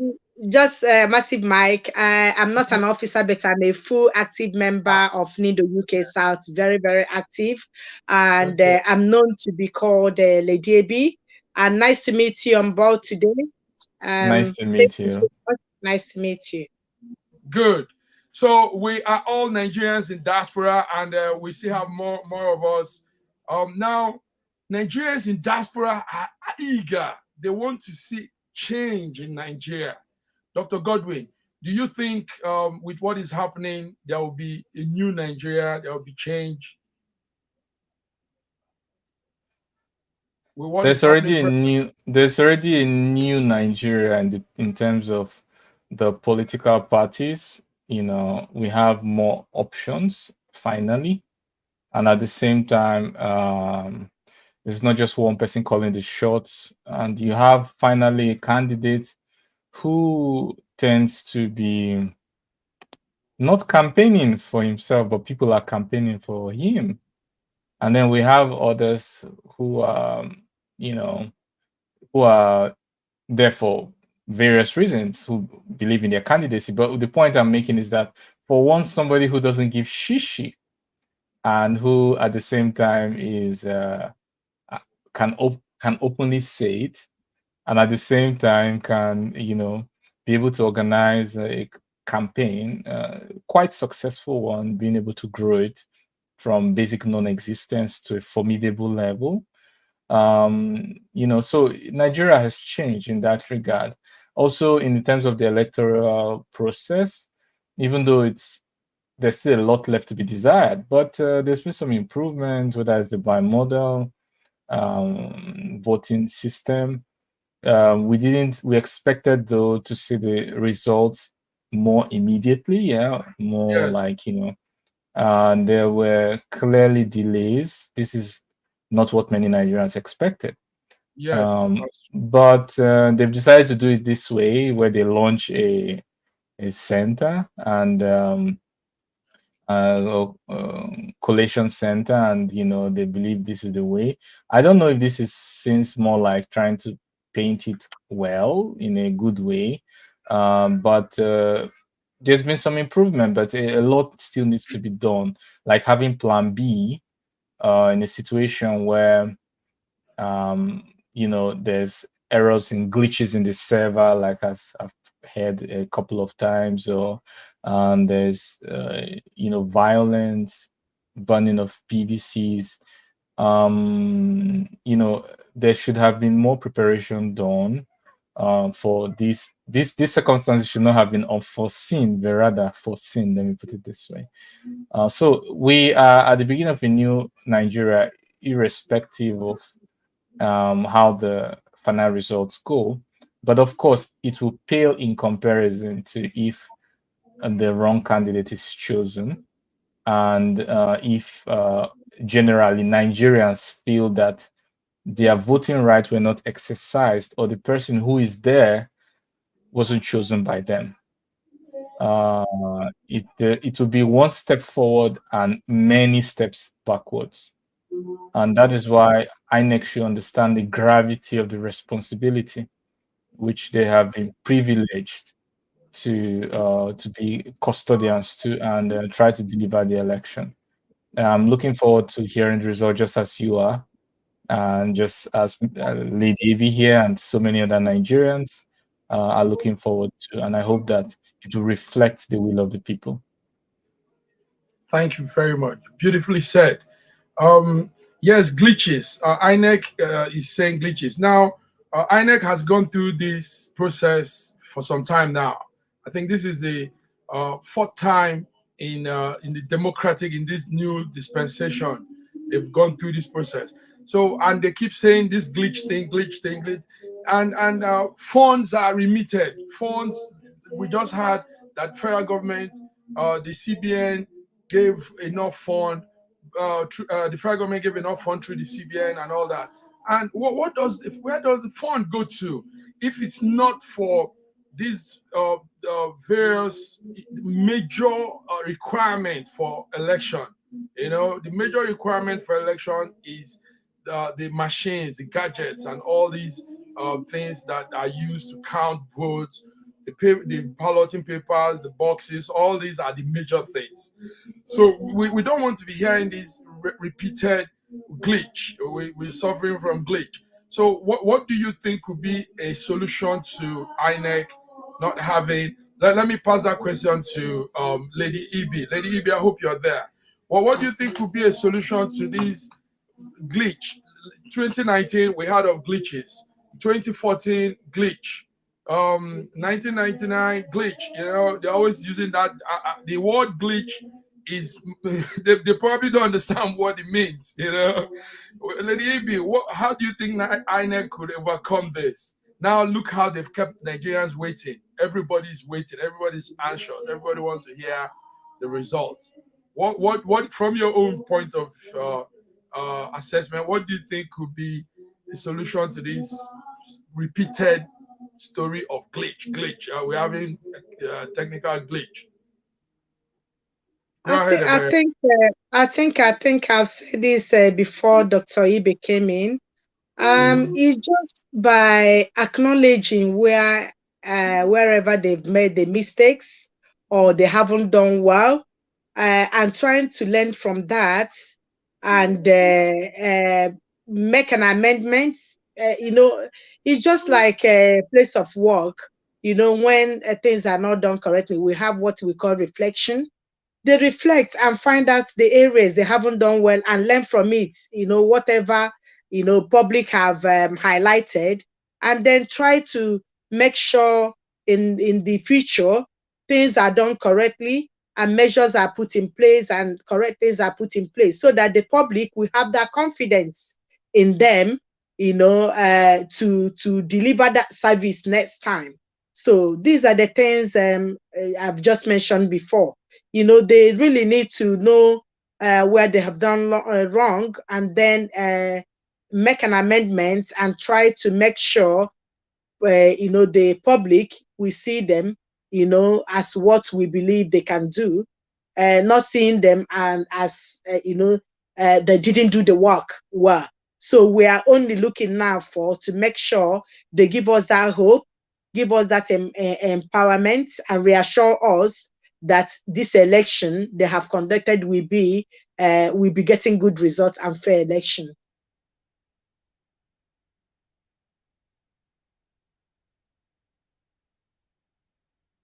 I've lost you, Massive Mike. I lost you. Yes, no, Yeah. you didn't. Sorry, it was my background. Yeah. Can I add something? Can I add something to Go that? ahead, Godwin. Go ahead, Godwin. Yes. But before then, I want to say that Matthew is still writing. Matthew says, the kingdom of God suffer violence and the violent take it by force. Peter Obi is the winner. Well, Matthew, that's an optimistic biblical passage there. Yes, the kingdom of God suffer violence. Good things don't come easy.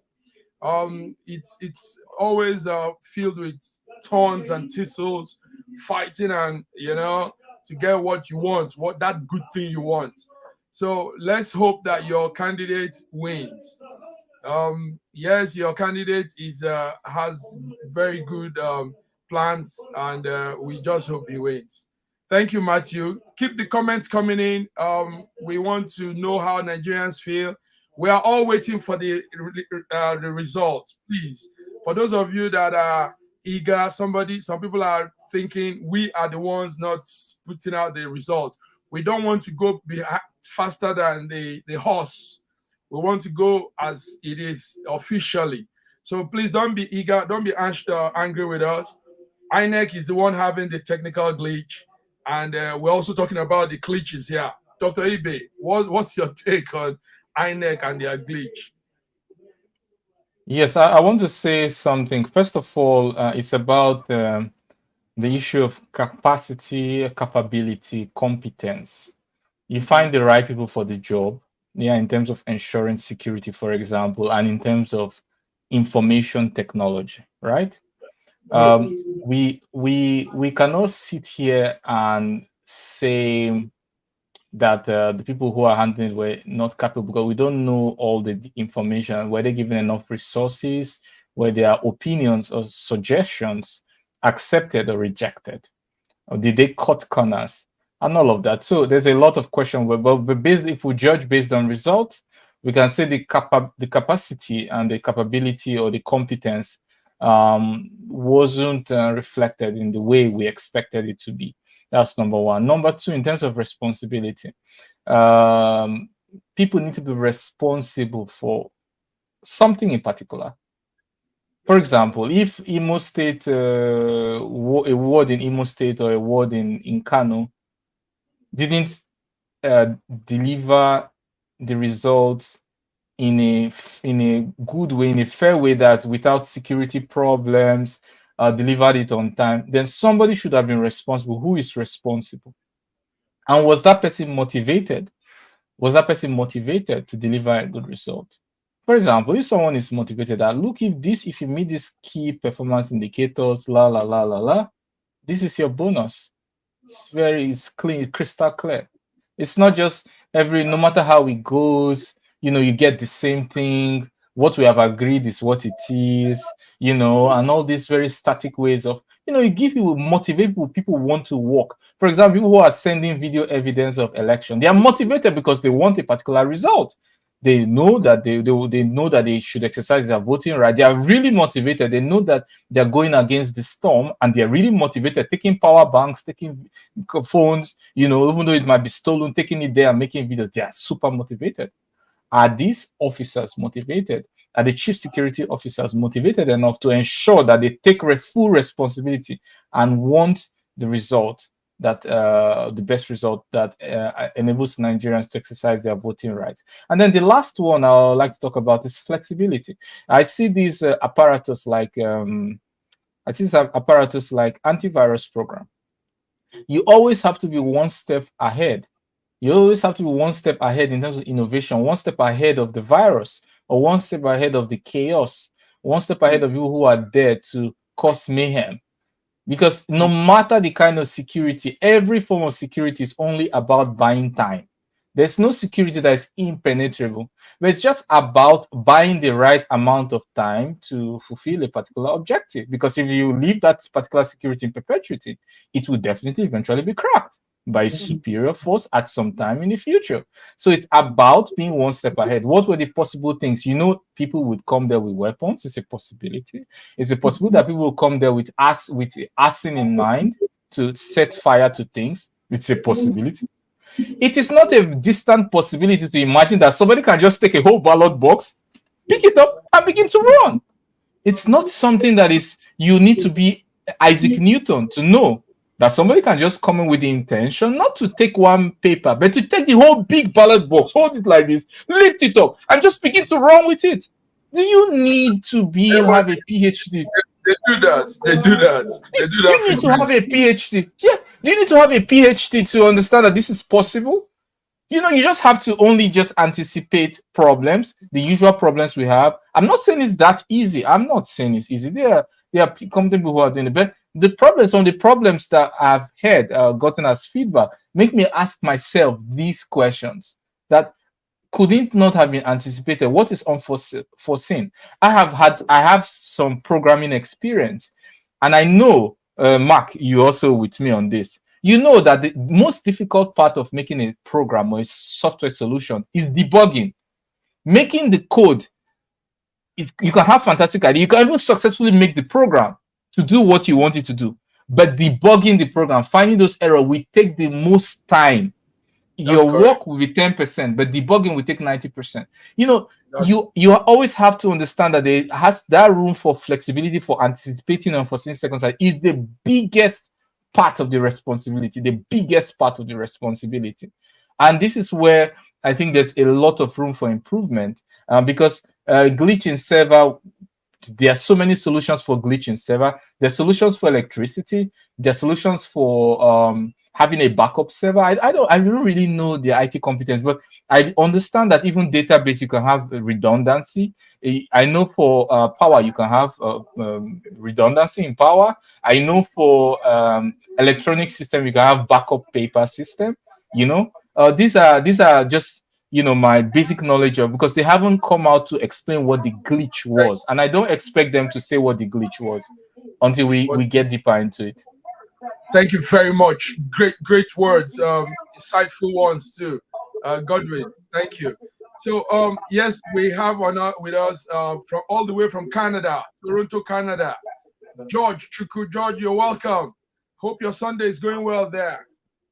George, can you hear us? George Chuku. Okay. I think we lost George there. So Ebere.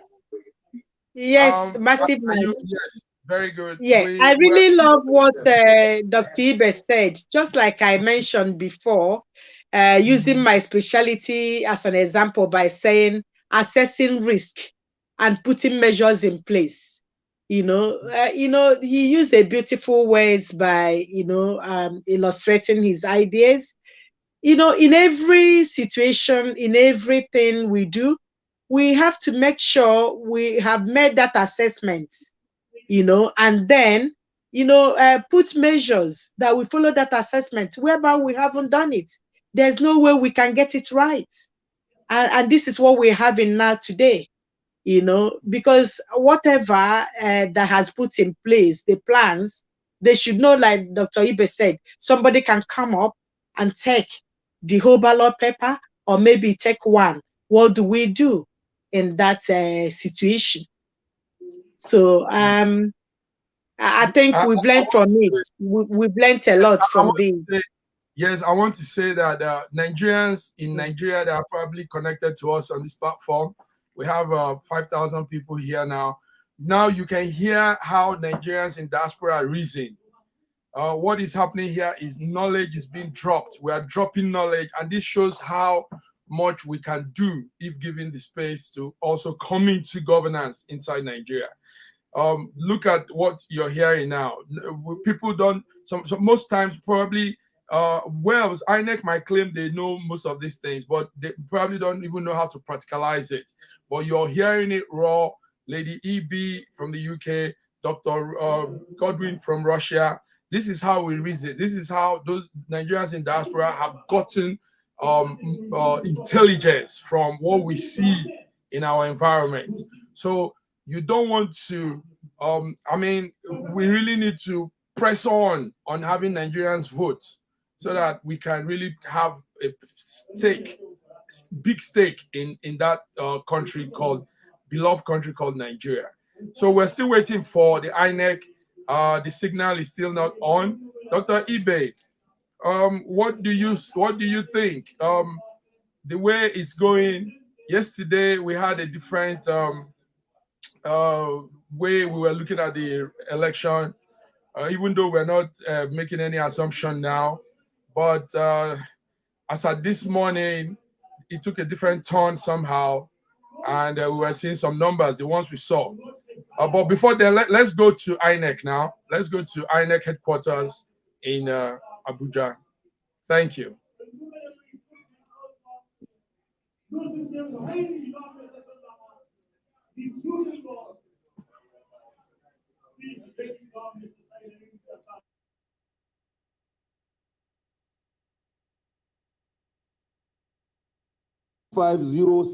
board.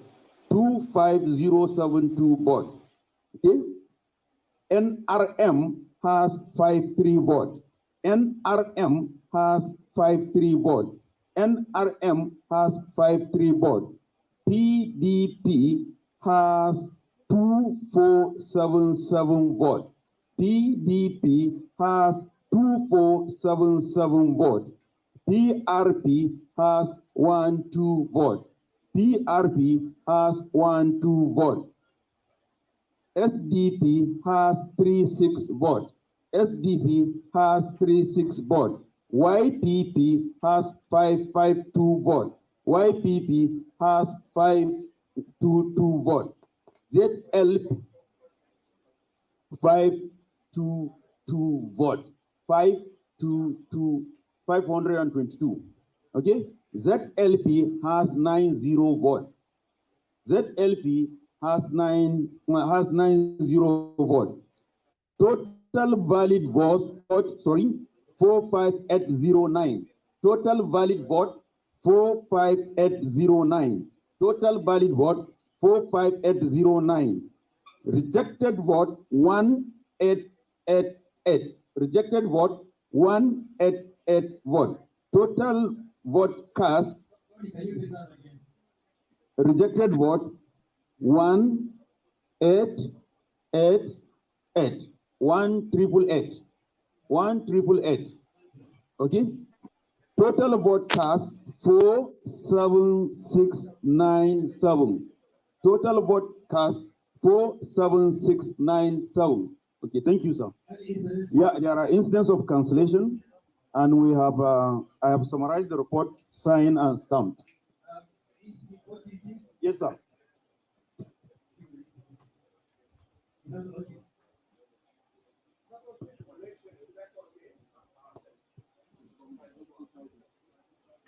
Which one? This is what you are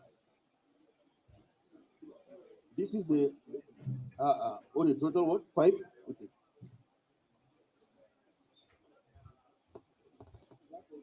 No, it's random.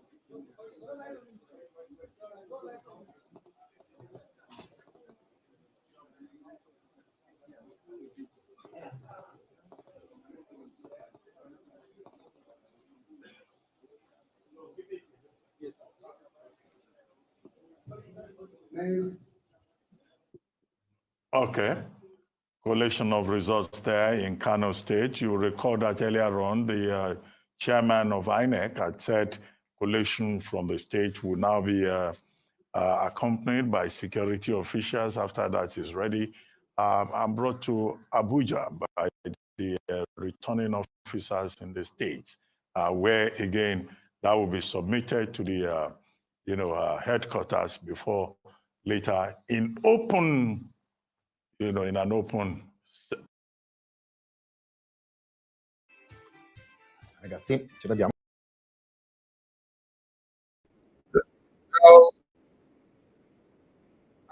Are you there? Barry. So we had what we had that yes, we had that election that Kanu, that was Kanu's vote, and Kanu said Kanu vote came out. Let me repeat that here again. Party A2, party A2 with I don't know what party is that A, but party AA had 4, party AAC had 3 votes, ADC had 27 votes, ADP had 54, APC had 8,642, APGA had 19, APR had 28, APP had 15, APP had 5, PBP had 8, LP had 160 votes, NNPP had 12,249 votes, NRM had 16, PDP had 4,409, PRP had 9, SDP had 6, YPP had 136. Invalid vote was 25,709, and the rejected vote were 784. Total vote were 26,578. Did you hear that? So that's for Kanu. So with that result, NNPP, I don't know, NNPP wins for Kanu. That's Kanu. So I think NNPP is Kwankwanso. Is that correct, Dr. Godwin? NNPP, yes. NNPP is Kwankwan. Okay. So that's and that's for Kanu.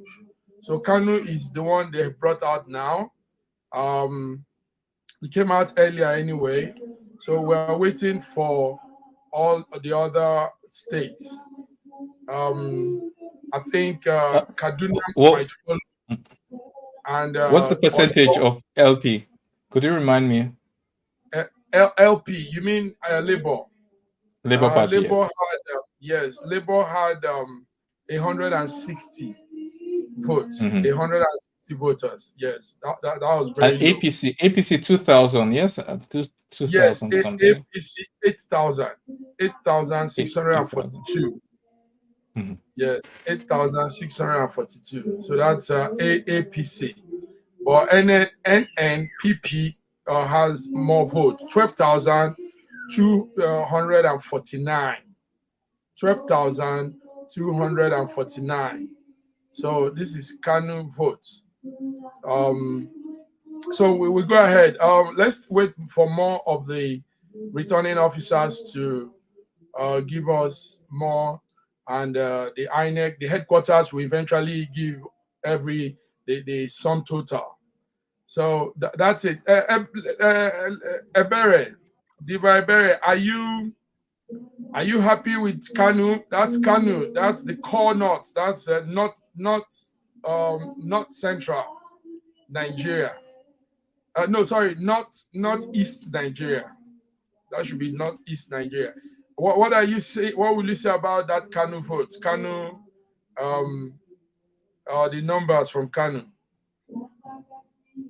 Honestly speaking, for me, is surprising because there's a lot of gap, a huge gap in that part of the election.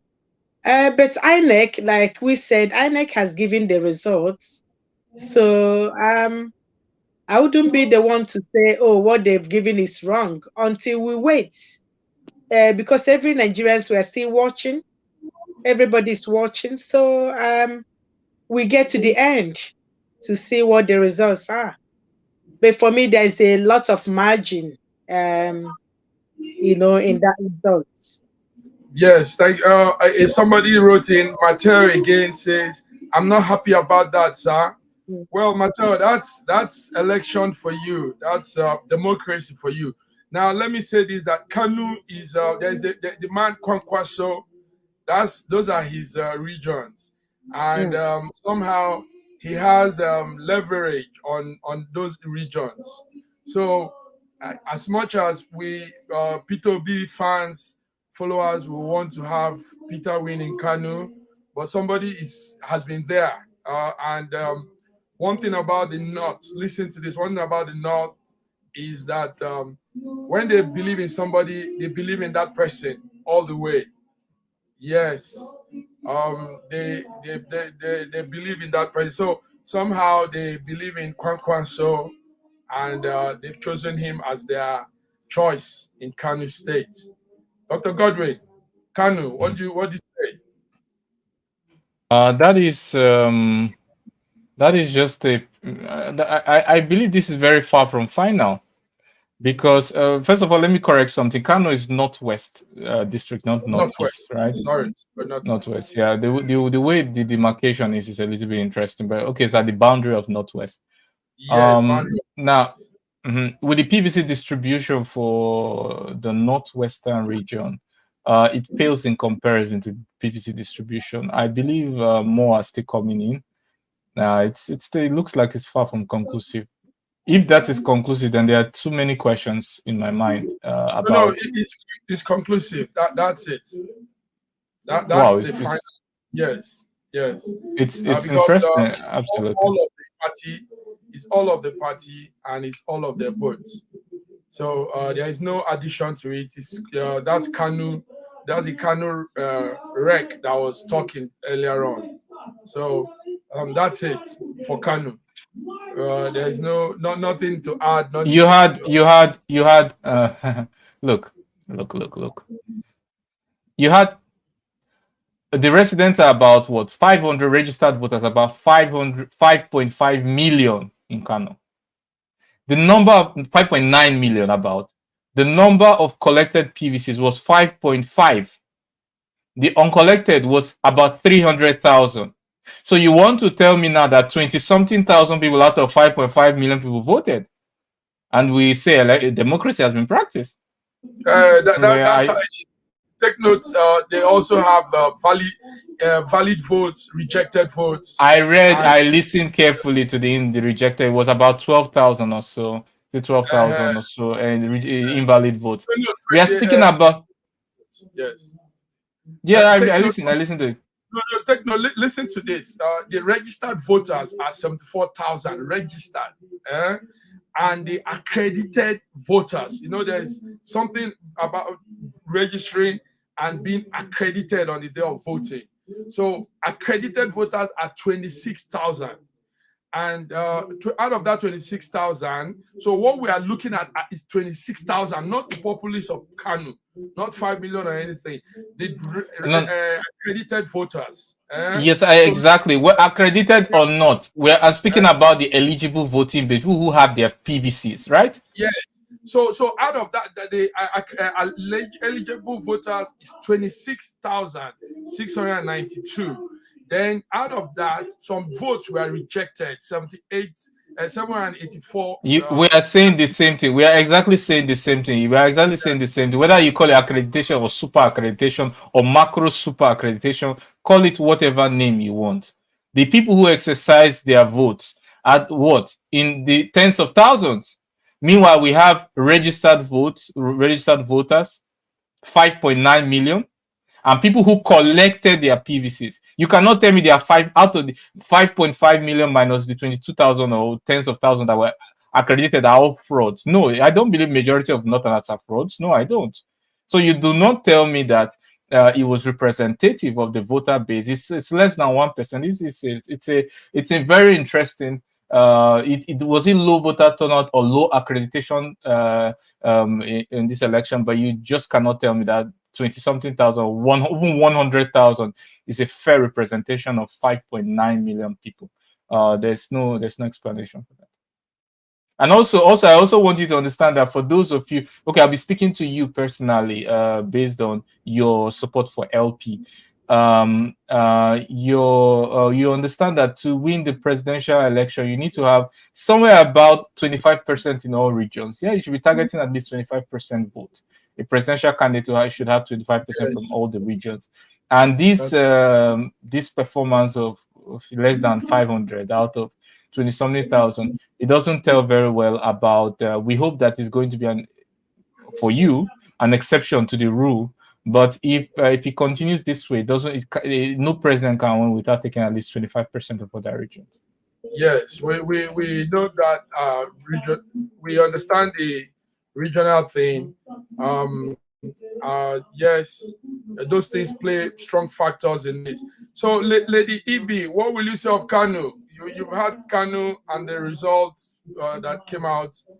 Maybe we need to put it up for our viewers to see, so that everybody can have an understanding of what is happening with the elections. So this is the update. This is update on all the.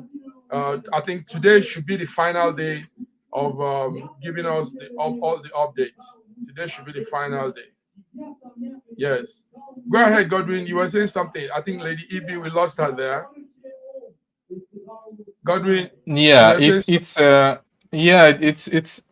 like,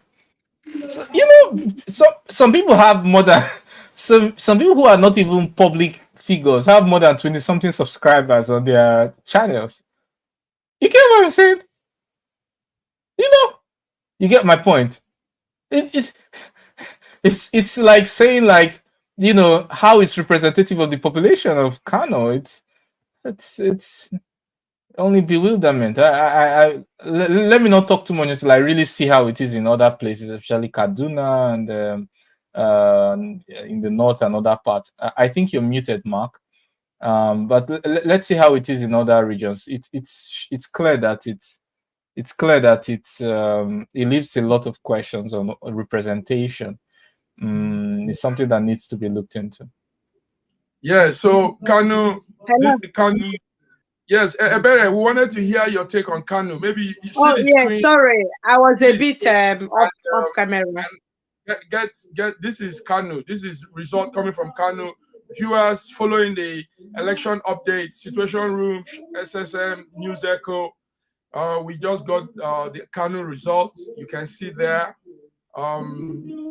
It's not.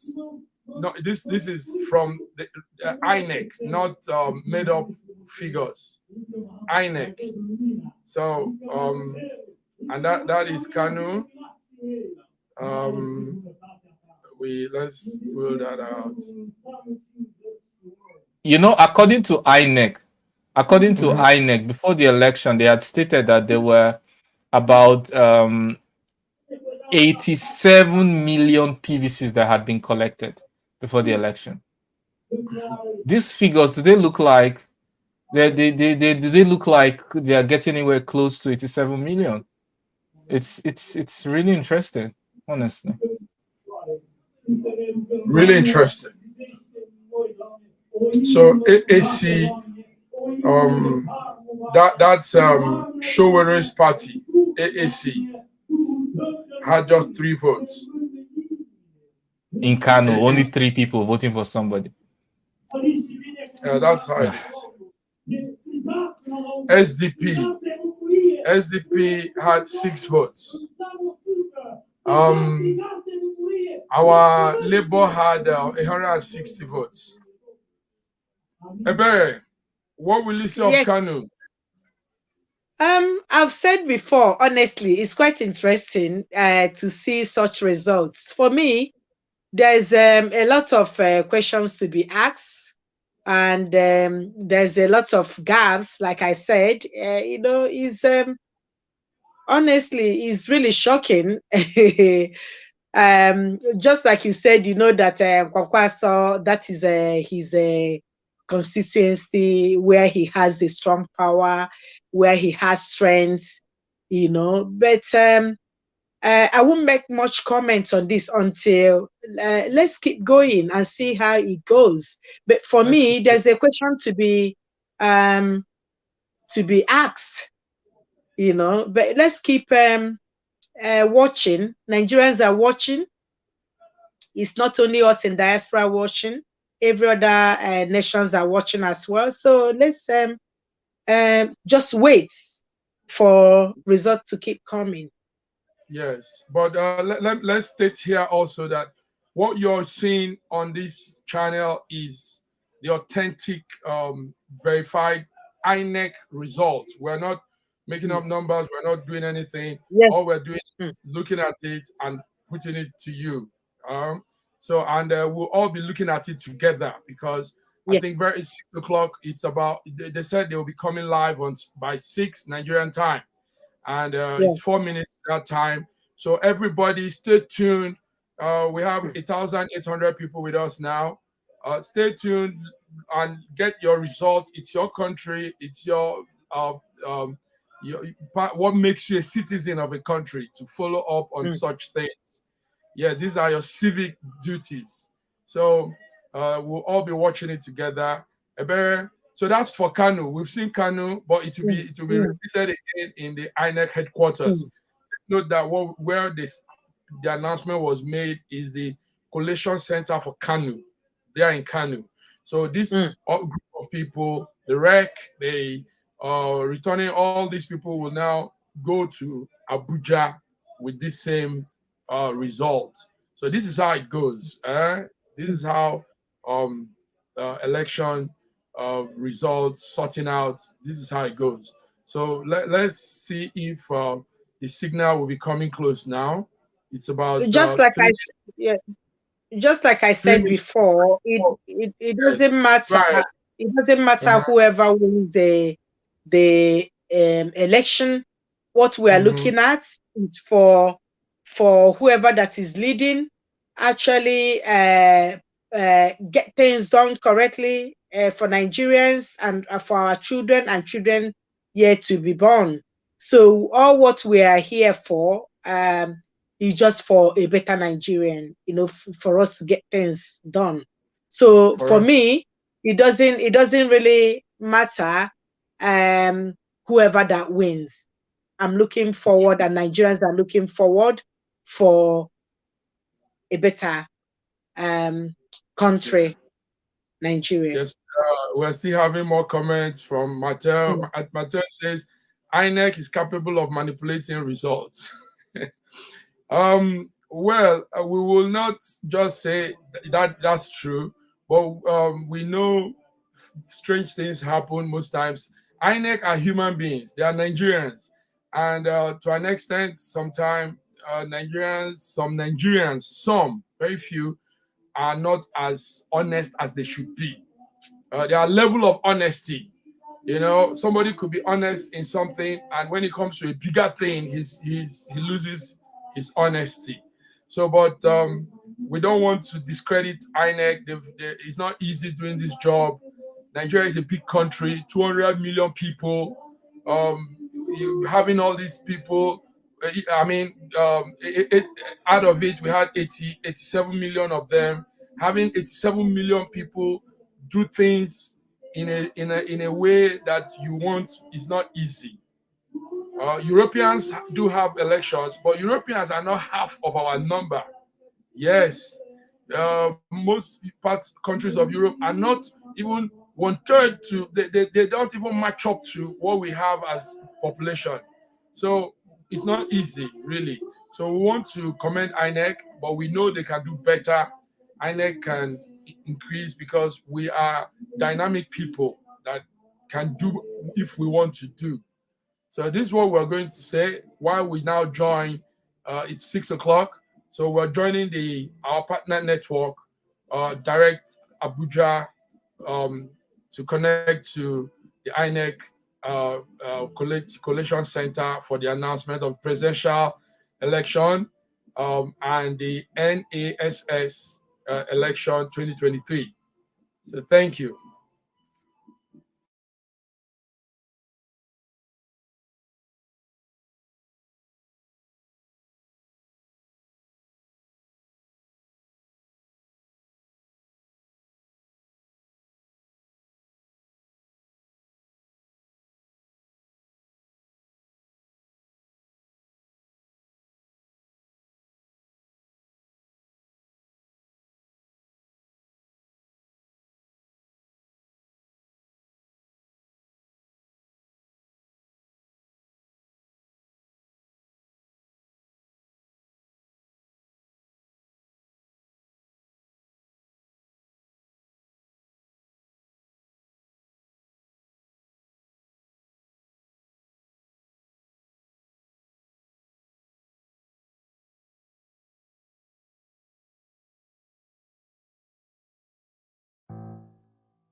Mark, there's no sound on my end.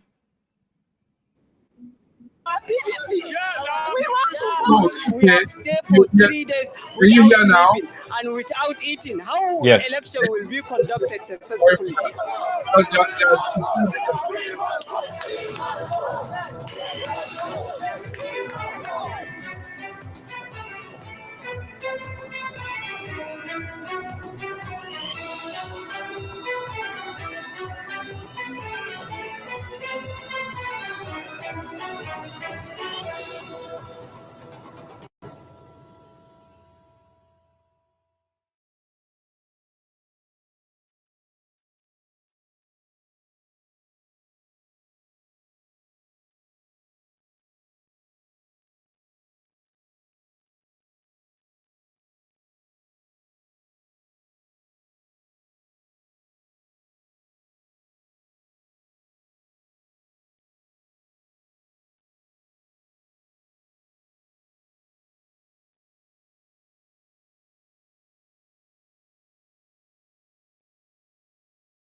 the system. Like that, how can I be a male? I am not a male. You can see that.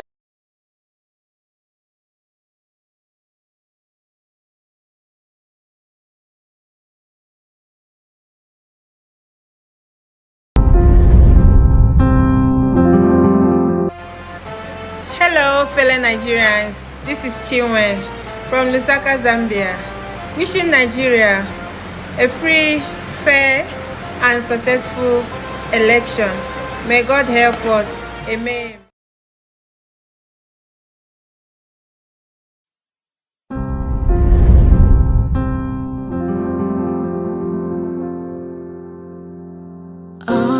Arise, oh, compatriots, Nigeria's call, obey to serve our fatherland with love and strength and faith. The labor of our heroes past shall never be in vain. To serve with heart and might, one nation bound in freedom, peace and unity. Oh God of creation, direct our noble cause. Guide our leaders right. Help our youth the truth to know. In love and honesty to grow and live in just and true. Great lofty heights attain to build a nation where peace and justice shall reign. Ladies and gentlemen, ADC na the party for you and me. yes, ADC arise, ADC arise, ADNC arise and shine Nigeria. ADC stands for belief, passion, ideas, and creativity in nation building. We are value driven and just in our ways, thoughtful and forthright. We serve with integrity, confidence, and commitment. ADC is the royalty in politics. Stand with ADC today. ADC is the future. ADC, Arise and shine. Nigeria go better. If you voted DC, plenty work go there. Make you voted DC. ADC na the party for you.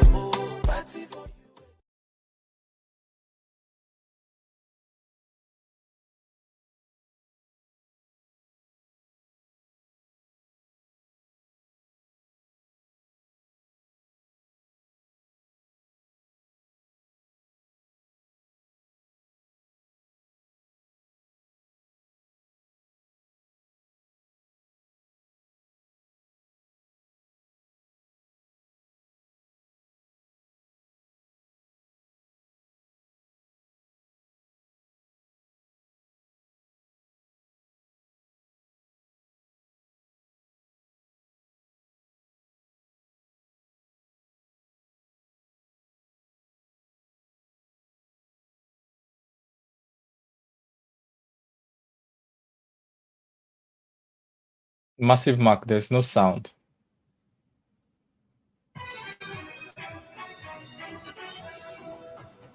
Sorry for that. Hello there. So counting and collation are underway in Nigeria's tightest presidential election since military rule ended in 1999. But so still is voting in some parts, which was extended into today in some of those areas. There was a high turnout on Saturday, and the polls were mostly peaceful. But there were reports of violence and voter intimidation, which imperiled voting in some areas, leading to criticism from some who suggested that the election management chain has been inadequate. Indeed, has defended its conduct of the ballot, but as we mentioned, it did extend voting in some places into today. The chairman of INEC, Mahmoud Yakubu, has said that the process of counting and collation will be transparent and will be done in the open, under the full glare of the media and the public. When the scopes arrive, they will sit in the open. So there will be seats at the end of the hall. To my right, you will see black leather chairs. That is the holding area for the state collation officers for the presidential election. And then by the side to my right, you will see a table there. That is the collation secretariat. And the collation secretariat is directly under me. So everything that we are going to do here will be done in the open. There is no other room where any other procedure is holding outside this hall. Yes, we have our situation room, but that is just the situation room for the commission. But once collation starts, everything begins and ends in this hall and in the open. And that's the chairman of the Electoral Commission, Mahmoud Yakubu there. Well, our first guest for tonight, who will help us get around all the analysis, is Peter Obi, the country director of Action Aid, and she's also the convener of the Civil Society Situation Room, which has been at the forefront of monitoring these elections.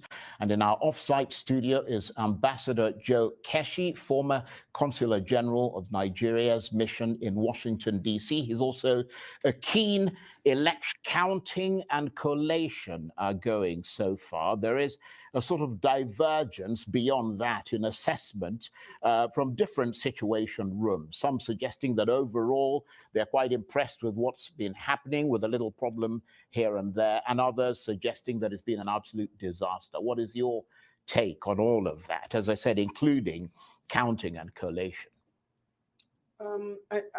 Thank you very much for the question, and thank you for having me here. I was at the INEC, is it the opening of the collation room and or the collation center. It has been declared open. We're supposed to converge at 6 p.m. So hopefully some of the results have arrived from certain states. I will not say that is a disaster.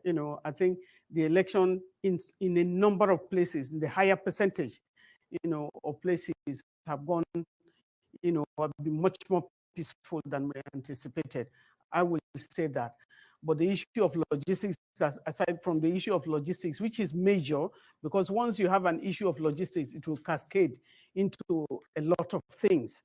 We're worried that as at Friday morning, things were just leaving central bank. The sensitive materials were just leaving central bank. We are not sure that the cascading of late arrival of materials and also the ad hoc staff, was a problem. As at 2 p.m. yesterday, 2:30 p.m. yesterday, some of the venues from observers' point, they had not received ad hoc staff or the election materials and all of that. So that is why election in some places are continuing to today. There are a number, from our observation, a number of polling units have not had any conduct of elections so far, and they are quite a number. What we expect at this time is an audit of the system, stock taking. Exactly, you are going into announcements, you are going into now result coalition, but there are a number of places where elections were not conducted, some polling units, as they substantial. So what we expect that INEC will issue very quickly is to take stock in every state, in every local government, how many polling units were you met? In one of the states, I think whether it was in, I think that was in Imo State or so, where so many youth corpus turned down, you know, and even after being trained, and what came up later. And so if you have this environment like that, you'll be able to quickly say, okay, for this number of polling units, and this is the population of the polling units, so that when you are making a call, in some places, you'll be able to throw that. And then we have reports of violence from a number of polling units as well. What are you going to do with that? Are you going to conduct election in those places? Are you going to go back? And we're having issues of maybe results being doctored in FCT here, in one of the polling units in Lugbe here. I think it was the presiding officer and somebody was printing something and they were heavily beaten. You know, things like that. There was some cases like that. Are you going back to conduct election? People have queued, you know, you know, I really admire the perseverance and also the resilience of Nigerians for the efforts that they've been able to do. But I think we need stock taking. Nigerians need to be told. One other area that is not working well from the promises, because INEC set the standards. If you put a standard, we expect that you meet the standards. We expect that by now, both from the National Assembly election, House of Representatives, and having the presidential, you know, election, many reports would have been up in the portal, in the IREP portal, but we haven't been told anything. We need communication because we need to learn from the experience here, because of the legal, you know, the law, and where we proceed from here. Yeah, but very briefly, are you actually talking to INEC? We're talking to INEC. Right.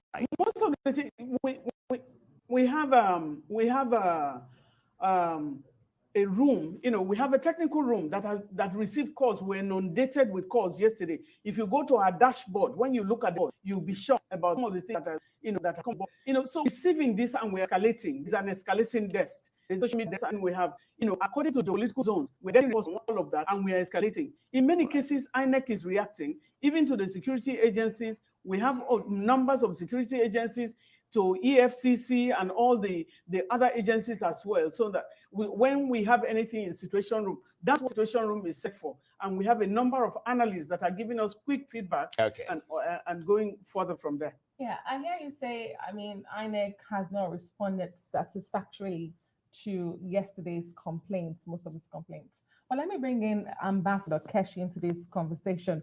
Thank you so much for joining us. How or what message? Thank you, Adesua. Great to have you. And I just wanted to ask you, what sort of message do you think Nigeria has sent to the world, to the international community, with the conduct of this election so far? Thank you again for having me. I think Nigeria has sent a mixed message, unfortunately. Let me start by saying, and I thank the Director of Action Aid for some of the things she has said. Everything we expected would happen has happened in this election. We expected that there would be a large turnout. We expected that part of it would be very peaceful.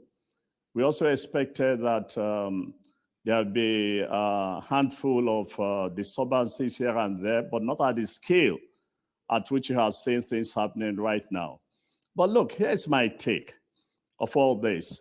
For months, the President of the Federal Republic of Nigeria promised to bequeath to this nation a free and fair and credible election. And the way things are beginning to happen now, I sincerely hope that he will take note that a tainted and compromised election that produces a president that is not wanted by the people cannot be a credible legacy to start with. The second thing I expected was that this morning, when the INEC chairman addressed the nation from the Situation Room, when he was launching the Situation Room, I expected that the INEC chairman would start by an apology to the Nigerian people, at least show that respect and explain to us what happened last night. In addition, it would have been wonderful. It would have suited, the minds of Nigerians disturbed by what is happening now, if the INEC chairman has acknowledged some of the disturbances and given the assurance that they will look into them. The third thing I believe we would have done would have been to say, in all these areas where we had difficulties, particularly the involvement of security agencies, governors in some states, that they will investigate. Either they cancel the results in those areas or they have the election run in some of these places. So the message we've given to the world is twofold. One, yes, that an election took place, but somewhere along the line, and as is typical when we do things in this country, we decide to fail ourselves. People have been disappointed by some of the things that INEC, after so many, INEC had 4 good years to prepare for this. Last minute, we had logistic problems, and security agencies were deployed as if there's a civil war in this country. And what happened in a number of places? I said to let him know that no, you are threatening people, and you are saying if they come and vote, you are going to kill them. That is against the law. And those who are supposed to protect the law are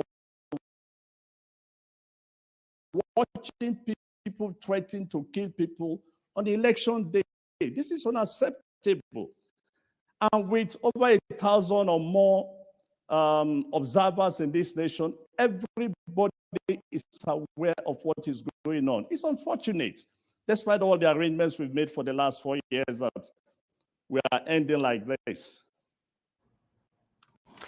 Yes, well, thank you very much indeed. Those are very valid points that you have made, Ambassador Keshi. Do stay with us because hopefully we will be coming back to you. But let me ask you this, Peter Obi, before we have to cross over to the National Coalition Center to get the latest update. Just listening to Ambassador Keshi there and taking off from what you said at the outset, how much of all these logistical problems and all these failures deprived this process of credibility? Or is it INEC that's lost at least some of its credibility? Because it's not just the beavers, it's the distribution of people across polling booths, it's the lack of basic things like even ink for the thumbprint. I was called from several places, to find that first you have 2 cubicles. And so you have ink in 1 cubicle, in some places. But where I went to observe in the morning, there were ink in the 2 cubicles and election started on time. But the others, the reports that we're getting from the field, is either the ink is dried up and so many things, and that led to a lot of delays. I think we must appreciate the fact that Nigerians came out en masse. A lot of Nigerians came out to vote. But if you can have something up to the point of about 7 p.m. and you have about 3,000 people on the line and only 290 people have voted, then it's the long haul for the night. In some cases, we have reports where Nigerians brought out everybody had voted. If anybody is on the queue, as a, the guideline by ANEC that if you're on the queue before 2:30, then you must cast your vote, no matter what time. And they are able to do it. It behoves on you to show the result to the party representatives, and also paste the result and then upload it into the portal before you leave. But we're having cases of where these results are not uploaded. And I think it's very, very important for us to know that many people are being disenfranchised. A lot. Let's talk about this. Ebere, are you there? Yes, massive Very mic, good. yes. Yes, we are here. We are monitoring. This is what we set up this platform for. And good thing you guys are here. I appreciate you all, my friends and colleagues around Europe. Ebere and Dr. Godwin, you're hearing this sad report. Now, these two people talking were part of the what you call the observers. The woman talking, I know her. She's an observer, and she's not. The report so far is not too pleasant. She's saying things as it is. She's not hiding her feelings and her words. And we have comments also going on here. Mike Yale Williams is saying that because the people, that's INEC, she means, know waiting una won't do. Be say that be say una no call the winner yesterday. Okay, what she's saying is they know what they are trying to do. That's why they didn't call. But Williams, let me answer that by saying not all states had election yesterday. So, but what we could say is the ones that had election, they should have uploaded and announced the results so that at least we have those ones with us. Is that not so, Dr. Godwin? I'm getting conflicting reports. I'm there. I'm here. I'm getting conflicting reports. Can you hear me? Yes, very well. Go ahead. I have friends who are lots of friends who are election observers, and they tell me that collation hasn't ended. It should end at midnight today, and the results are still coming. And I hear some people say it's final. It's really confusing. But one thing is for sure that so many regions have not fully exercised their voting rights. So the report that collations are still coming in at midnight till midnight today, I don't know how it is, but I know it's from an insider, so it's quite interesting. And that's what it will be. That's what it will be. Sadly, the chairman himself said 6 o'clock today. That's why we came. 6 o'clock today, 6 o'clock Nigerian time, announcements will begin. And now, Makeyala Williams and Mateo and everybody, Nathaniel, a lot of people will be angry now. So they are even, Godwin is telling us it might stretch till midnight. So I don't know, Ebere, you're hearing what Godwin is saying, and you also you heard what the woman and the the other analysts were saying. So it's just so confusing. What will you say? Honestly, it's laughable. While I said it's laughable, I have never seen such election before throughout my growing up. Yes, because at least I haven't seen whereby. Yeah, go ahead. Go ahead. Sorry. Honestly, I haven't seen whereby of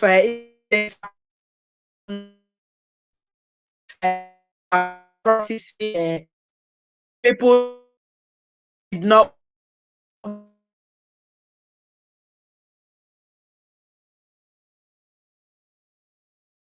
Some problem with the sound. Are you hearing? Yes, some network. Yes, now I'm hearing you. Some issues with Okay. I said that this is laughable throughout my growing up, to witness elections. Just like the lady said, there's a lot of things that has happened, incidents. She mentioned about Imo State, that people didn't vote there in Imo State, and there's a lot of evidence there, to show, because Imo State is where I come from. So, and a lot of people, displayed even that the INEC didn't come in time. They were even showing it. Some of them haven't even attended up till 1 o'clock, and the voting is actually ending up by certain time. And they haven't even, some people didn't vote, they went to another center. The INEC has already moved them to another center. So how can a conclusion be made whereby all these things has happened? For me, I don't see it as a fair election, to be quite honest, because for me, it's not fair, and it's not fair for Nigerians, for every one of us, because it's not indicating that the election was conducted appropriately. So they should have used the first election, whatever they have collected, to make the conclusion.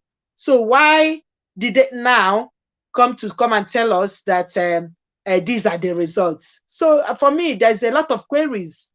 I really disagree, and a lot of Nigerians will say the same thing I'm saying today.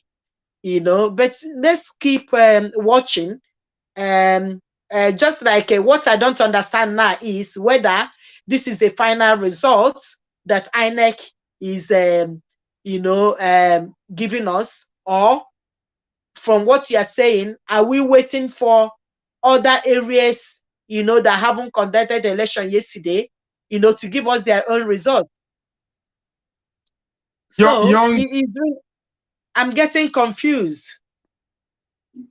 It's normal to be confused, because INEC is not being transparent and straight up now. Young Abuchi, I don't understand why the result is taking time. Until now, INEC is not back online by 6 p.m. like they said. That's very true, Young Abuchi. We are following what they said. The directive is 6 p.m. today. All announcements will begin, but we're not getting anything, and it's sad. Glitch. They say glitch. We want to apologize on behalf of INEC from Diaspora Network, from our network here. We want to say, please, those of you that have been online, a lot of people have been online since all the while with us. We are sorry. It's not our fault. INEC is not following up. INEC is not. We don't know what is happening. They are not even giving good reasons to why there's a glitch and why they are keeping us this way. Because normally what they should have done, what most countries do, most Western countries, the ones that voted yesterday, the states that had results yesterday, should have been on the portal. It will be there. You can see. Then we know, it remains 16 states, it remains 13, it remains 10. But in this case, nothing yet. It's just what people are speculating. People are writing numbers and putting their own figures. APC people will put their own to favor their party and say, these are the numbers we have made. Other parties PDP will put. So they are creating confusion. And INEC is the cause of that. So what I would suggest, gentlemen, Godwin and Ebere, since we are getting the information that it might be midnight again, can we take a break and come back by 10 p.m. Nigerian time? I don't know, that would be 12 o'clock Russia time and 9 o'clock UK time, because so that we don't keep people online for too long. Go ahead. That would be it for me. If we have to come at 12 midnight, obviously no one is going to create a public holiday in Russia because of this election. But tomorrow is a Monday. But at the same time, I want to say that there's no guarantee that they're starting at 10. What if they start in the next 5 minutes? How have you decided? You know, we are still giving 2 hours of Yes, you guys are taking 2 speculating. hours break. Yes. So we're Yes. just Okay. speculating Let's they can still start hang around. anytime. Hang on, and see if let's still hang on. Young Abuchi, Mateo, Williams. We are really sorry. Let's just see if they will open up, because when Okoye, the INEC media man, was speaking, I saw that they were putting on the decorations and the arrangement in the hall. So maybe they could decide to go live. But Nigerians all over the world, is not our fault. INEC is your INEC, is our INEC, is our electoral body, and this is how they are doing their own. Make we speak PG English small. This is how Nigeria this is how INEC they do their own. maybe we can take a 30 minutes break, max 1 hour. It's too volatile. It's impossible to just assume 2 hours. Okay. Yeah. Okay.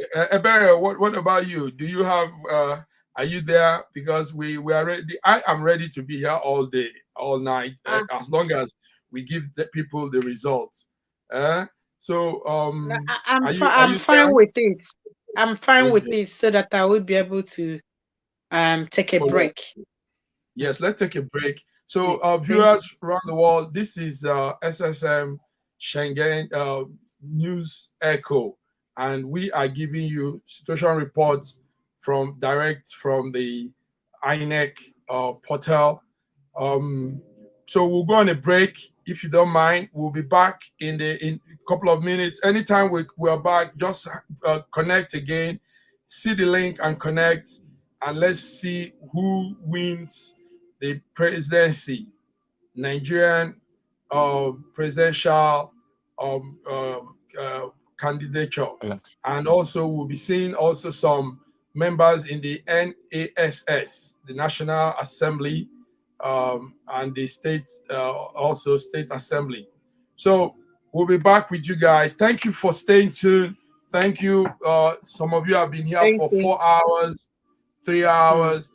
Thank you very much, Ebere. Awesome. Thank you. We appreciate you guys. Thank you. Mateo, every one of you, thank you for coming through. We'll be back, and just follow the link when you see it and join us. Let's all monitor it together. It's our thing. It's for us all. So till we come again, thank you. Bye-bye. Thank you.